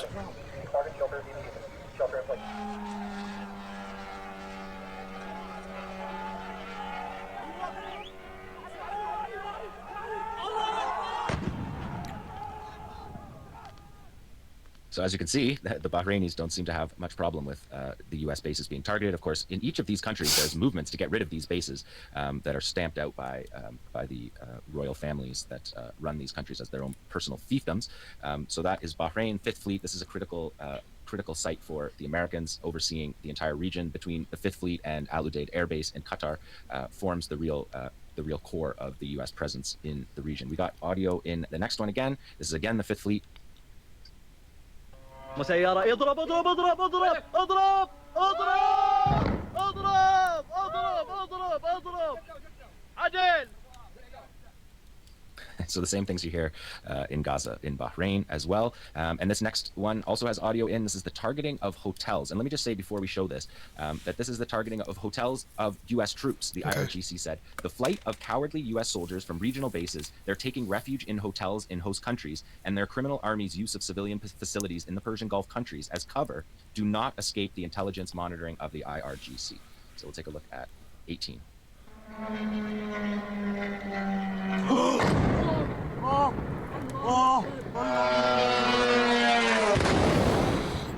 Fuck. And you can actually hear that on the first one I showed you 3 back when they were in the car. That's American soldiers in the car. In many cases, these videos are coming from American soldiers while they're in their hotels, and that's why you're hearing people speaking English like that, and in that car while they're being shocked. So that was 18. We have a lot of media today, so thanks Tamara for working through this all with me. So this is the burning of those facilities after. Again, they've been targeted numerous times, but this is what you see when you drive by on the highway of the 5th Fleet. And there's times where people wouldn't have thought this was possible to see this. These bases have been built, particularly they were built for, they started up in the Gulf War, in the first Gulf War in the 1990s, but of course the post 9/11 War on Terror expanded these bases considerably, and they were not popular locally. So that's 19. And just to give you a sense of how the IRGC writes up their field reports, like we've described the Qassam Brigade's doing. So this is how the IRGC does it. They say the 18th wave of Operation True Promise 4 has begun. We remind the arrogant enemy the movements of American soldiers in Qatar and Bahrain and their use of non-military facilities in Persian Gulf countries are not hidden from us. No amount of air defense systems will help you. So that's how that was announced before those drones were launched. So it's almost like an early warning, but effectively telling exactly what is being hit. And I think we'll see that in these next few, is this 20? Okay, this is the continued burning. So those two, 19 and 20, go together with these burnings of these facilities that we're seeing, that the that the U.S. is saying they're intercepting, or Bahrain is saying they're intercepting all of these, and they're just clearly not. We will see with the next slide, satellite imagery. You can see the base. We're seeing the base there, and then before and after of the base, clearly showing a headquarters that was hit in this base. 2 satellite communications terminals were destroyed. Several large buildings at the base were also destroyed and extensively damaged, the New York Times said. This is New York Times satellite analysis, and you can clearly see the damage. So these are pinpoint strikes, and that's the thing about the drones. They you could make them pinpoint. That's what they do. They hit right where they're supposed to go, GPS tracked, or to get them exactly on their topic, or Russian, in a lot of cases, Russian GPS is being used. So you can see the destruction there. And the next one, you can see Al Udeid Air Base, again, satellite communications. These are the 2 key bases to repeat. And so when you're knocking out the satellite communications at these bases, you're knocking down the capacity for the network connectivity that the entire American missile defense program and defense in general runs on. So clearly the first targets of this war were those satellite terminals and communication terminals. Again, we saw that with the early days of the Hezbollah joining the war after October 7th, knocking out Israel's network connectivity. These are very standard and important first day of war attacks. And just to give you a sense, the UAE says that they have endured more than 800 drones and 186 ballistic missiles. So with more than 1,000 targeting just the UAE itself, and it has a major U.S. air base there too, Al Fahra Air Base. In Qatar, they say 100 ballistic missiles, 3 cruise missiles, 24 drones. Kuwait was 180 ballistic missiles, 400 drones, 100 missiles in Bahrain, and 76 drones, and dozens in Saudi Arabia, which we will see in these next 2 slides. This is the Prince Sultan Saudi Air Base. Oh, that's another Al Udeid. And yeah, here's the Prince Sultan. So this is Al Udeid. We'll go to the next one. That shows more destruction of those satellite terminals. This is the Prince Sultan base that you can see, again, structural damage, large plumes of smoke coming up from them. So direct hits on these bases. 26, we're going to take a look at Jordan now. This is the key U.S. expeditionary base. Muwafaq al-Salti, and you can see there clearly a direct ballistic missile hit on that airbase, and again, people watching that closely. The next one shows you a problem that we've seen a number of times, but you can see over to the right there, that's a misfiring interceptor that's just being fired into the Jordanian community, along with the shrapnel because the drones are mostly shot out of the sky using fighter jets and helicopters, so they blast them out of the sky and the pieces fall all over Jordan. And that's part of the deal, I guess, with the king. And again, at this airbase, it's key because this is a concentration of U.S. forces on top of the Expeditionary Air Wing that's already based at that base in Jordan. I showed you the map, the satellite imagery of that base in Jordan in last week's show, and there wasn't enough room for any more airplanes. It was all bristling with fighter jets. So when these get, it's one thing to concentrate your defenses, but when your defenses are concentrated and something gets through, it's going to be a big mess. So they are expending extraordinary amounts of interceptors to try to prevent that from happening. This next one, 28, this is going to have audio in as well. This is a strike on a U.S. base in Kuwait, and you can hear the U.S. soldiers commenting on the strike here in this one.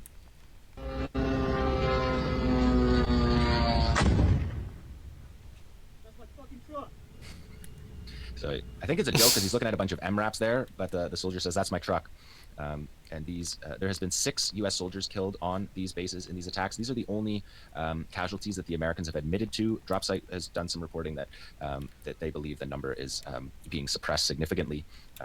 But we will have to see in the coming days when the honesty of casualties comes out, because we're particularly not hearing about wounded soldiers. And also, just to say, those drone strikes that were hitting the city, that were hitting those hotels, those are not killing locals. The number of locals killed in each of these countries is in the single digits throughout this war, and we're not clear who they are, if they're on the base, if they're base workers. All of that stuff is still all fuzzy at this point, but we will keep track of that, of course. And the next slide, you can see the significant damage at the Ali Al Salam base in Kuwait. You can see, again, satellite dishes, radar domes, all the specific targets of those. So they're taking drones, precision drones that are about, I mean, they're basically the price of your car. They go the speed of your car. They're roughly the size of your car. That's a good way to understand them. But they're very accurate with their strikes. And so they're using the drones to flood the air defenses, waste air defenses, but also to get in and knock out these critical nodes of the air defense system. and then 30, I think we can see the embassy here in Kuwait on fire. The embassies have all been evacuated, but also the CIA bases attached to the embassies have also been evacuated because they were hit in Riyadh the other day, and the CIA announced that everybody was to evacuate. Now, for this next one, we're gonna have audio in here because this is the shooting down of 3 U.S. F-15s that were downed by apparently Kuwaiti friendly fire. All 3 of them right in a row here, and we're gonna watch each one of them. These are F-15E Strike Eagles falling from the sky.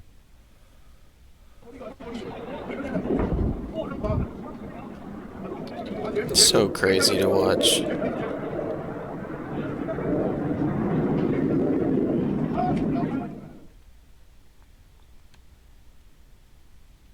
You could see the ejection of the pilots there. According to CENTCOM, all 6 pilots survived. When they reached the ground, they were treated. All were treated well by the population when they landed. You can see the ejection from that one as well. So 3 more lost fighter jets. We know they lost 3 during the Yemen battles as well. And the key to this is not just that it's an accident that happens. The key is that it's during active combat. It's when missile drone combo attacks are happening, layered attacks are happening, incoming, that creates the confusion, that creates the friendly fire, or in the case of Yemen, where the aircraft carrier had to do a sharp turn and therefore lost the plane overboard. But that's not just happening in a vacuum. It's happening in the moment of a complex strike that's happening directly on these forces. So they are friendly fire, but they're very much a forced error, if we can use a tennis term there.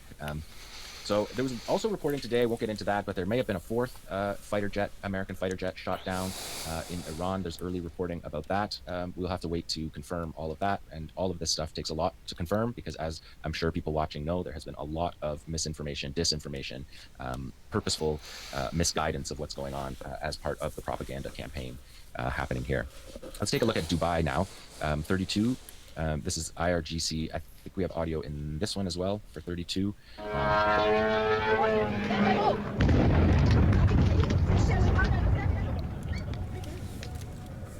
So that was the U.S. embassy, as a consulate in Dubai. I believe that it was a consulate, not an embassy, but an emptied one.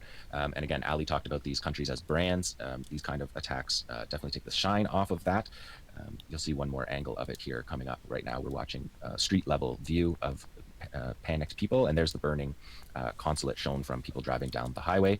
And then the next slide, you can see that the Ministry of Defense of the UAE has been putting these out. They say they have detected 186 ballistic missiles launched towards them. They say they have intercepted 172 of them. Not sure how good these stats are, but they're putting them out, and it's interesting for at least what they are seeing coming at them. You're talking about 8 cruise missiles and 812 Shahed drones fired at them. So more than 1,000 projectiles fired at the UAE alone in this case. So significant focus on the UAE as well. Now let's take a look at some of the drones. The drones, the IRGC Aerospace Force has downed a number of drones. I attempted to do a count of them to see if we can match them up.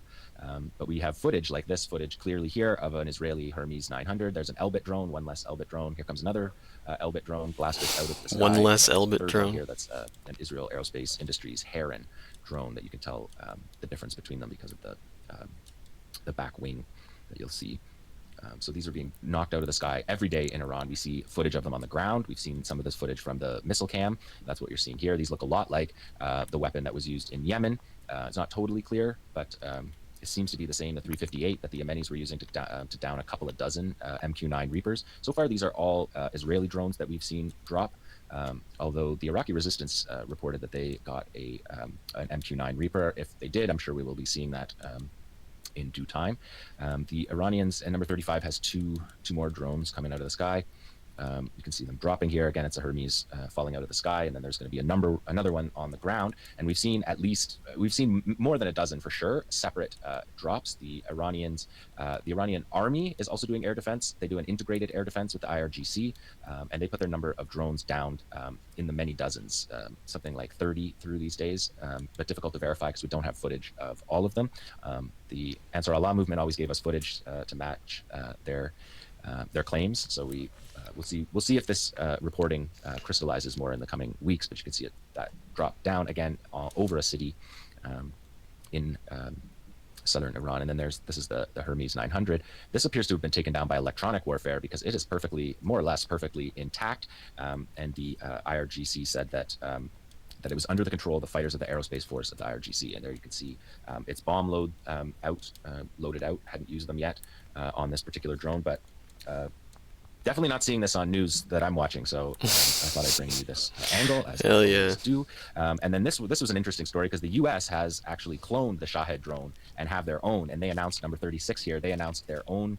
The launch, historic first. They said this was on day 2 that they it says we're looking at a CENTCOM tweet press release. It says CENTCOM's Task Force Scorpion Strike for the first time in history is using one-way attack drones in combat during Operation Epic Fury. These low-cost drones modeled after Iran's Shahed drones are now delivering American-made retribution. So again, blustery American military announcements followed by, let's take a look at the next clip.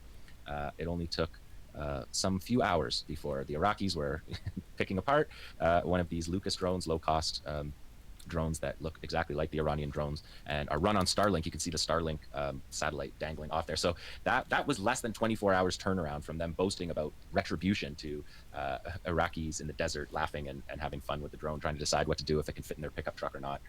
Sort of like the footage we used to see in Yemen when the drones would down. So that's a remarkable little turnaround there for their copycat drones. And now Hezbollah joined the war. I think Hezbollah joined the war this week, but the war was going to join Hezbollah. So I think that they got out in front of it. There hasn't been a ceasefire. The ceasefire has been in many ways more fraudulent in Lebanon than it is in Gaza even, which is hard to say because it's been brutal in Gaza. But in Lebanon, the number of violations is in the tens of thousands, and the number of Hezbollah commanders, operatives, soldiers killed is more than 500. There's daily strikes. And this war was not going to let Israel was not going to let Hezbollah be on the sidelines of this war. So Hezbollah joined the war 2 days ago, and immediately we get clips like this, number 38. We see a Merkava tank there in the distance, and again, this is at the top of the Galilee Panhandle, and that's a Kornet anti-tank guided missile that's going to be launched, and a direct hit you're going to see as it spools its way on target. This is a remarkable shot, multiple kilometer shot.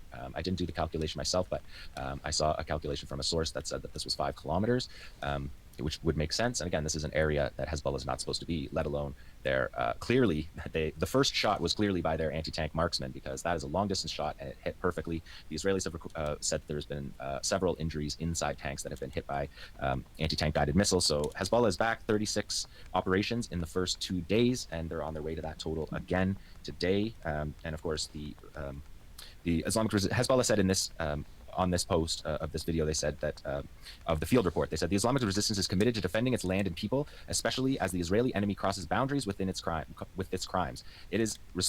Its response targeted military sites, unlike the enemy, which targets civilians. So Hezbollah is saying we target military sites, and they have rocket and drone attacks on Israeli bases all across the front line, which now includes Syria, because the Israelis are occupying Syria now as well. So they were targeted there by Hezbollah as well. And number 39, we're going to see the Iraqi resistance has been, this is an underground missile base. You can see Nasrallah, Qasem Soleimani.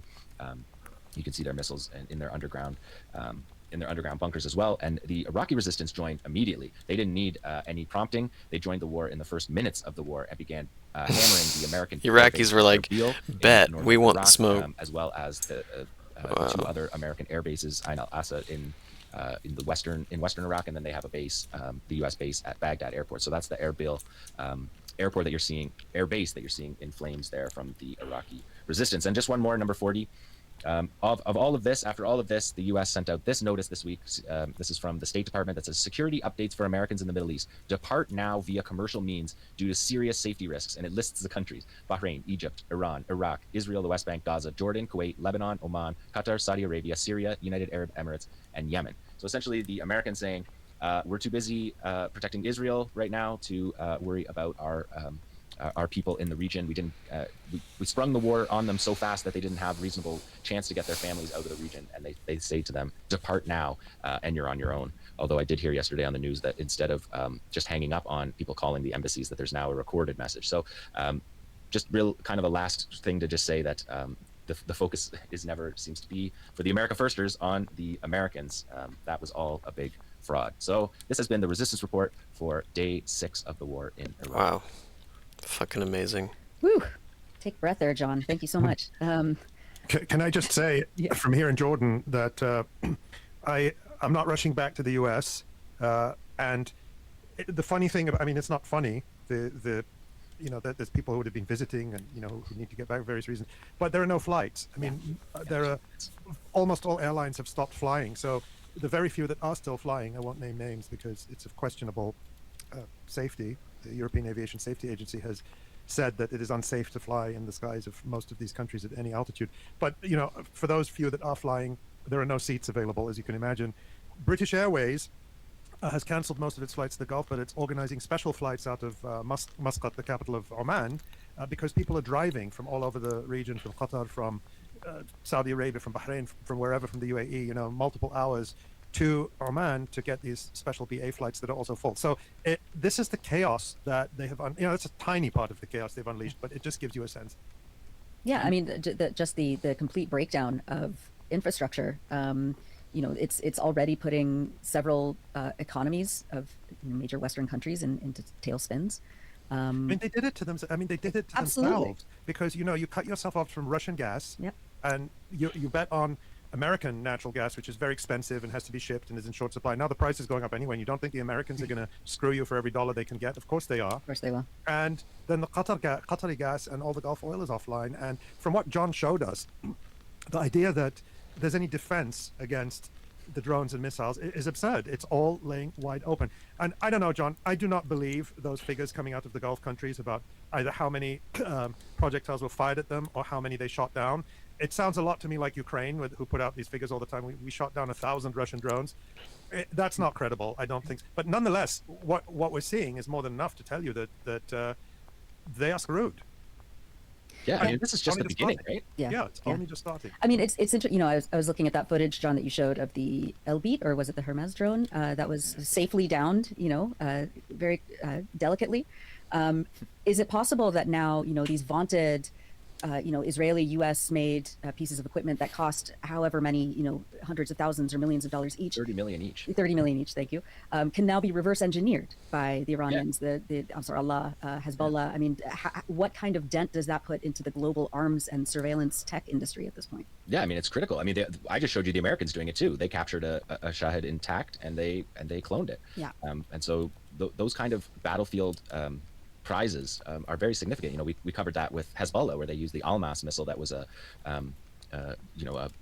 essentially a cloned Israeli missile that was captured during the 2006 war, and it's captured completely intact, and it set up a new generation of capacity. So yeah, it's very significant. The drones coming down is significant, and it does seem the numbers are significant that are being taken down. Yeah. It also shows that it's a lie that the Israelis are flying over Tehran, which is what they're saying is that they're penetrating deep into Iran. They're absolutely not. They're firing standoff weapons from the borders, and they're sending drones overhead. So more lies. It's very difficult to get. There's so many lies, more lies than time. Yeah, deliberately. I mean, that's, you know, every time any Israeli official or soldier opens their mouth, it's a lie. You know, let alone their entire propaganda machine for trying to, you know, I don't know, pander to their own. You know, constituency, their own people who are spending now a week inside these bunkers with limited or broken bathroom facilities, limited food and medicine. The Israeli government told their people to go back to work today. I don't know if that's if that was heeded, but it seems to be that there is also, you know, a lot of civil unrest within the entity because of this. That, of course, they didn't ever factor in or believe that could ever happen. Yeah, absolutely. I'd like to make a couple of points about this war, about a couple of things that have struck me. The first one is about the intelligence, and the second one is about the martyrdom of the Iranian leader. I mean, we saw in those videos that John showed from the Gulf countries, from if we can call them the Western oil and gas colonies built on the backs of slaves, largely from South Asia. The drones that were and the projectiles that were targeting those buildings, the high rises in the Gulf countries, look, I mean, you pointed out yourself, John, how they were often filmed by American military personnel. They looked to me to be, I mean, this is partly speculation, but they look very, very highly targeted. They look, and that is clearly an intelligence-led targeting. You know, I mean, a lot has been said, and, you know, a lot of ink has been spilled over the intelligence victories of Israel in Lebanon and in Iran. You know, in terms of the elimination of layers of the leaderships, respective leaderships of Hezbollah and Iran, and Mossad infiltration of Iran, and, you know, that's not entirely wrong. You know, that is absolutely true that there is a large degree of Mossad infiltration in Lebanon and Iran, and the assassinations of military and political leaderships has absolutely happened, but we've seen far less or practically zero acknowledgement of the intelligence victories of Iran so far in this war, and I think that is something that should really be acknowledged for any realistic appraisal of the situation. And the second thing that really struck me was the martyrdom of Ali Khamenei, the supreme leader of Iran, and it was very striking, and a lot of Iranians have noted the fact of where he was assassinated and the fact that he wasn't hiding in an underground bunker, and he wasn't, very similar to the martyrdom in some ways of Yahya Sinwar, the leader of Hamas, although he was more of a military than a political leader, in the sense that he was actually fighting with a rifle on the front lines against the Israeli occupation cells, which was again it was really a shock when it happened, with all this propaganda that was kind of spewed out by Israel and Westerners about how he was hiding in a hole somewhere, surrounded by hostages as human shields and so forth. All those things were lies, and he was literally fighting on the front lines, as we covered at the time in depth, with a little rifle in his hand, and he fought to his last breath. In a similar way, in more of a political struggle, Khamenei was fighting as a political fighter, as the head of state, as the leader of the country, and this is, it's been really striking to me how he chose to stay, fulfilling his role to the end, and this really seems to have had a absolutely electrifying effect on the Iranian population. Ali's made the point on Twitter a lot over the last week of how Donald Trump keeps calling for Iranians to go out onto the streets. Well, they have, but it's had exactly the opposite direction that he wants to happen. And it's far too easy for Westerners to believe this kind of image of portrayed by within the Iranian, anti-government elements of the Iranian diaspora, and believe that we should center those Iranian voices, and we're getting into the whole kind of script that we've seen with the kind of Al-Qaeda war against Syria and so forth. But it's been incredibly striking to me that the martyrdom and how he chose to die of Khamenei has had this incredible effect. And some people have been talking about a kind of rejuvenation of the Iranian revolution, and we'll see how that plays out. And on that, Asa, at least on social media, you have this extreme demonization of Khamenei from the Western media, from obviously the US administration, from Israel. But on social media, you see all of these clips of Khamenei circulating, which show him as, this very gentle figure, this very thoughtful and learned figure, compassionate figure. Of course, no human being is perfect, but the image that is circulating of him is so different from the demonization that we've seen. And I think the reality is so different from the demonization. You just compare sort of the reverence people have for him, clearly the reverence people have for him, and the gentle way he spoke, the thoughtful way he spoke, his political thinking, which was very long-term, with just the thuggish, murderous way that the US leaders in particular, but also the Israeli and the Western leaders more generally speak. And it is such an enormous contrast. And I think it's a contrast that's not lost on the people in this region, especially, leave aside the West. But I think even in the West, it's starting to penetrate, just in the way that after October 7th, you would have expected, and I think the Israelis expected, the ultra-demonization of Palestinians. And what happened is that support for Palestine across the West is stronger than ever. And I think we're seeing, or we're likely to see, a similar effect when it comes to Iran, because nobody can look at the images from Tehran. No honest person can look at them and say it's justified what they're doing. Just the indiscriminate bombardment. I mean, the repetition of the scenes we saw from Gaza over the past 2.5 years. And I think this gives the lie to the idea that, over time, Western governments became disgusted with Israel, and they at the beginning they said after October 7th we'll support Israel, but then Israel went too far. No, not at all.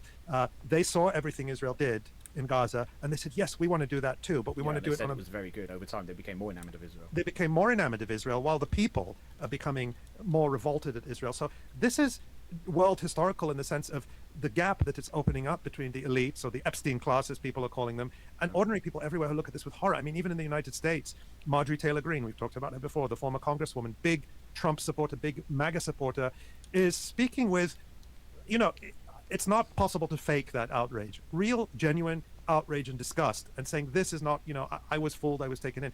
And I think that's a more widespread reaction. And the hypocrisy of those who claim to be supporting Iranian protesters and who keep exaggerating the numbers. Like, Iran supposedly killed 35,000 people in 2 days or 3 days or a week in January, and nobody has seen any evidence of that. They're putting that number about, but they're silent in the face of these barbaric massacres. Or they try to say that it was the Iranian government who bombed the girls' school. I mean, these mental gymnastics that people, especially in the Western diaspora, are attempting to make. It's exactly the same lies that demonize- we saw in Syria, where they said that the Assad regime is committing a genocide against the Syrian people. It was a total lie. They're saying 30,000 people were killed by the so-called Iranian regime. What we actually saw was a Mossad CIA campaign of riots and Which insurgency. they did openly. Yeah, you had the former head of the CIA saying openly that Mossad agents were And marching you had, with the Mike Huckabee. rioters, and he called them rioters. Exactly. You know, Mike so- Huckabee saying, Iran, our glorious CIA agents and Mossad agents or whatever are walking hand in hand through the streets of Tehran. The masks are really truly off. It really is. It really is. We should probably wrap up. We just have a couple of minutes left, but I just wanted to look, just briefly talk about the situation in South Lebanon. Both John and Ali, you covered this, but it looks like, people in South Lebanon and in Beirut are getting orders from the Israeli military to leave immediately. There is just acceleration of threats, really just unbelievably genocidal threats against the people in Lebanon. Where do we see this going? What should we be looking out for in the next few days? I mean, I think Hezbollah is a real wild card. Their position in this battle and the proximity to Israel, if they were to join the missile war in the way that's going on, they're a significant factor. And the thing about Hezbollah is that whatever they've been degraded to whatever degree, what hasn't been degraded is they're on the ground fighters that are going to meet the Israelis as they move into Lebanon. That is that's the fighting core of Hezbollah right now. And I have to imagine that they have been wanting to get involved for the past period, because it's clear that their ceasefire is a fraud. Yeah. And the group can only take so many assassinations. This could not be something that is a permanent condition of existence in Lebanon, that your fighters are assassinated every single day. I think that there's a lot to be said about Hezbollah's role in this, and unfortunate things to be said about the Lebanese government outlawing Hezbollah, making them illegal, making their armed wing illegal. Those kind of things at a moment like this are just deeply unfortunate. To say the I can least. be less polite than you, John. Yeah, do it. It's shocking. It's not shocking. It is a stab in the back. It is unconscionable, but it's also not surprising. That's why this Lebanese government was installed with the approval of the United States and Israel, and that's being said openly in Lebanon. I follow a lot of Lebanese commentators, and they see it clearly that this government has been collaborating essentially with Israel and the United States since the so-called ceasefire back in whenever it was, September of. Remind me, John, of the date, but 24. Yeah. So. You have this debate in Lebanon where the accusation against Hezbollah from the people who support the government is, oh, you've dragged the country to destruction. You had no right to do. This is the discourse that is also deployed against the Palestinian resistance by the Palestinian collaborators in the Palestinian Authority. But John made a really important point in his presentation, which is that if Hezbollah didn't enter the war was coming for Hezbollah. And that is exactly right, I think. The sense of inevitability was that if after they toppled Iran, the US and Israel would have turned on Hezbollah. There was no question of that. And no ceasefire agreement would have stopped them. Nothing would have stopped them. No good behavior by Hezbollah would have stopped them. So Hezbollah has to be looking at this and saying, if not now, when? Yeah. If we still have all these weapons, what are we waiting for? If this isn't the moment, it's never going to be. And as I said, Hezbollah is not Iran's proxy. That's the simplistic Zionist narrative that we hear. Hezbollah is an indigenous movement rooted in the people of Lebanon, particularly in the south, defending their own land. They're not a proxy, but they do enjoy and require a great deal of support from Iran. So if Iran went down, Hezbollah would go down. So they have to fight. Yeah. They have to join the fight in order to defend Lebanon ultimately. So I think that they're likely to stay in this no matter what Israel does, because there's no separate peace. There's no separate agreement with Israel. That's been proven. And they can only hope that by engaging the Israelis, using their considerable military might and experience, that they can weaken it and help Iran, and help each other. It's an alliance. Ultimately, it's an alliance. It's the axis of resistance, and this is the moment, from their perspective, that axis they would have to stand together. resistance. And if not now, when would have been the same or very similar calculation, I imagine, that Iran would have made in terms of making use of its. They have to. From their perspective, I'm not giving advice. I'm analyzing that from their perspective. Look what has happened. They're in a position. I mean, I know there were people who would say, "Oh, what?" At earlier phases, in October of 24, then in June of 25. Why didn't Iran go all out? Why didn't Iran throw everything it had at Israel? And now we're at a point where Iran showed restraint so many times Iran negotiated so many times, and twice now since June, the Americans and Israelis have used negotiations as perfidy, as cover for a war of aggression. And Iran went back and they negotiated, and they'd agreed to negotiate again in this last round. The Omani Foreign Minister Al Busaidi had said there was significant progress. We're coming back in a couple of days. We hope to be able to reach an agreement. So the political importance of that is that there can be nobody in Iran at this point who said this government was looking for war. This government was reckless. This government got us into this mess. Because on the contrary, they have showed restraint at every step. And even now they're showing restraint. I have to say that in terms of the tempo, it will probably pick up. But it's pretty casual right now in terms of only 3-4 volleys of missiles at Israel a day. And they're not sending dozens of missiles at a time. Yes, they are sending them north to south, from the Galilee all the way down to Eilat and Jerusalem and Tel Aviv. But they're sending 1 or 2 missiles to each area. But the effect of that is that all of Israel is paralyzed. Yeah. And they can keep it, and they will only pick up the pace. They are going to go for a long time. They've said no negotiations now. We're busy changing the map, removing the Israeli bases, removing the American bases. And so it's going to go on, but it's going to be costly globally. I mean, I don't know what the world will look like in a week, let alone a month or 6 months. And Hezbollah has been even more restrained than, if anything, than Iran. As John laid out in his report, 15,000 Israeli violations of the alleged ceasefire that there has been since the end of 2024. And this was a point that Hezbollah Secretary General Naim Qassem made in his speech this week, that they had no choice. They had specific intelligence that came in that Israel was about to strike them in a preemptive strike. So it's a case of use it or lose it. They have this weaponry, and Israel made it inevitable that they would get involved again. Yeah. All right. Well, I think that's a decent place to leave it. We don't know what the world's going to look like in a week, but we will be back for more analysis and trustworthy news. All right. I will see you guys next week. Take care. I appreciate everybody tuning in. Peace out. Free Palestine, fuck Israel, crush Zionism forever. Oh, and fuck ICE too. Peace. Where's your fucking badge, you pigs? We go hard for Palestine. We escalate for Palestine. We fight for Palestine. We give it everything we got. We do not work with the police. We do not point people out to the police. We do not lay hands on our comrades. When we go hard for our people, you stand out the way. If you ain't with it,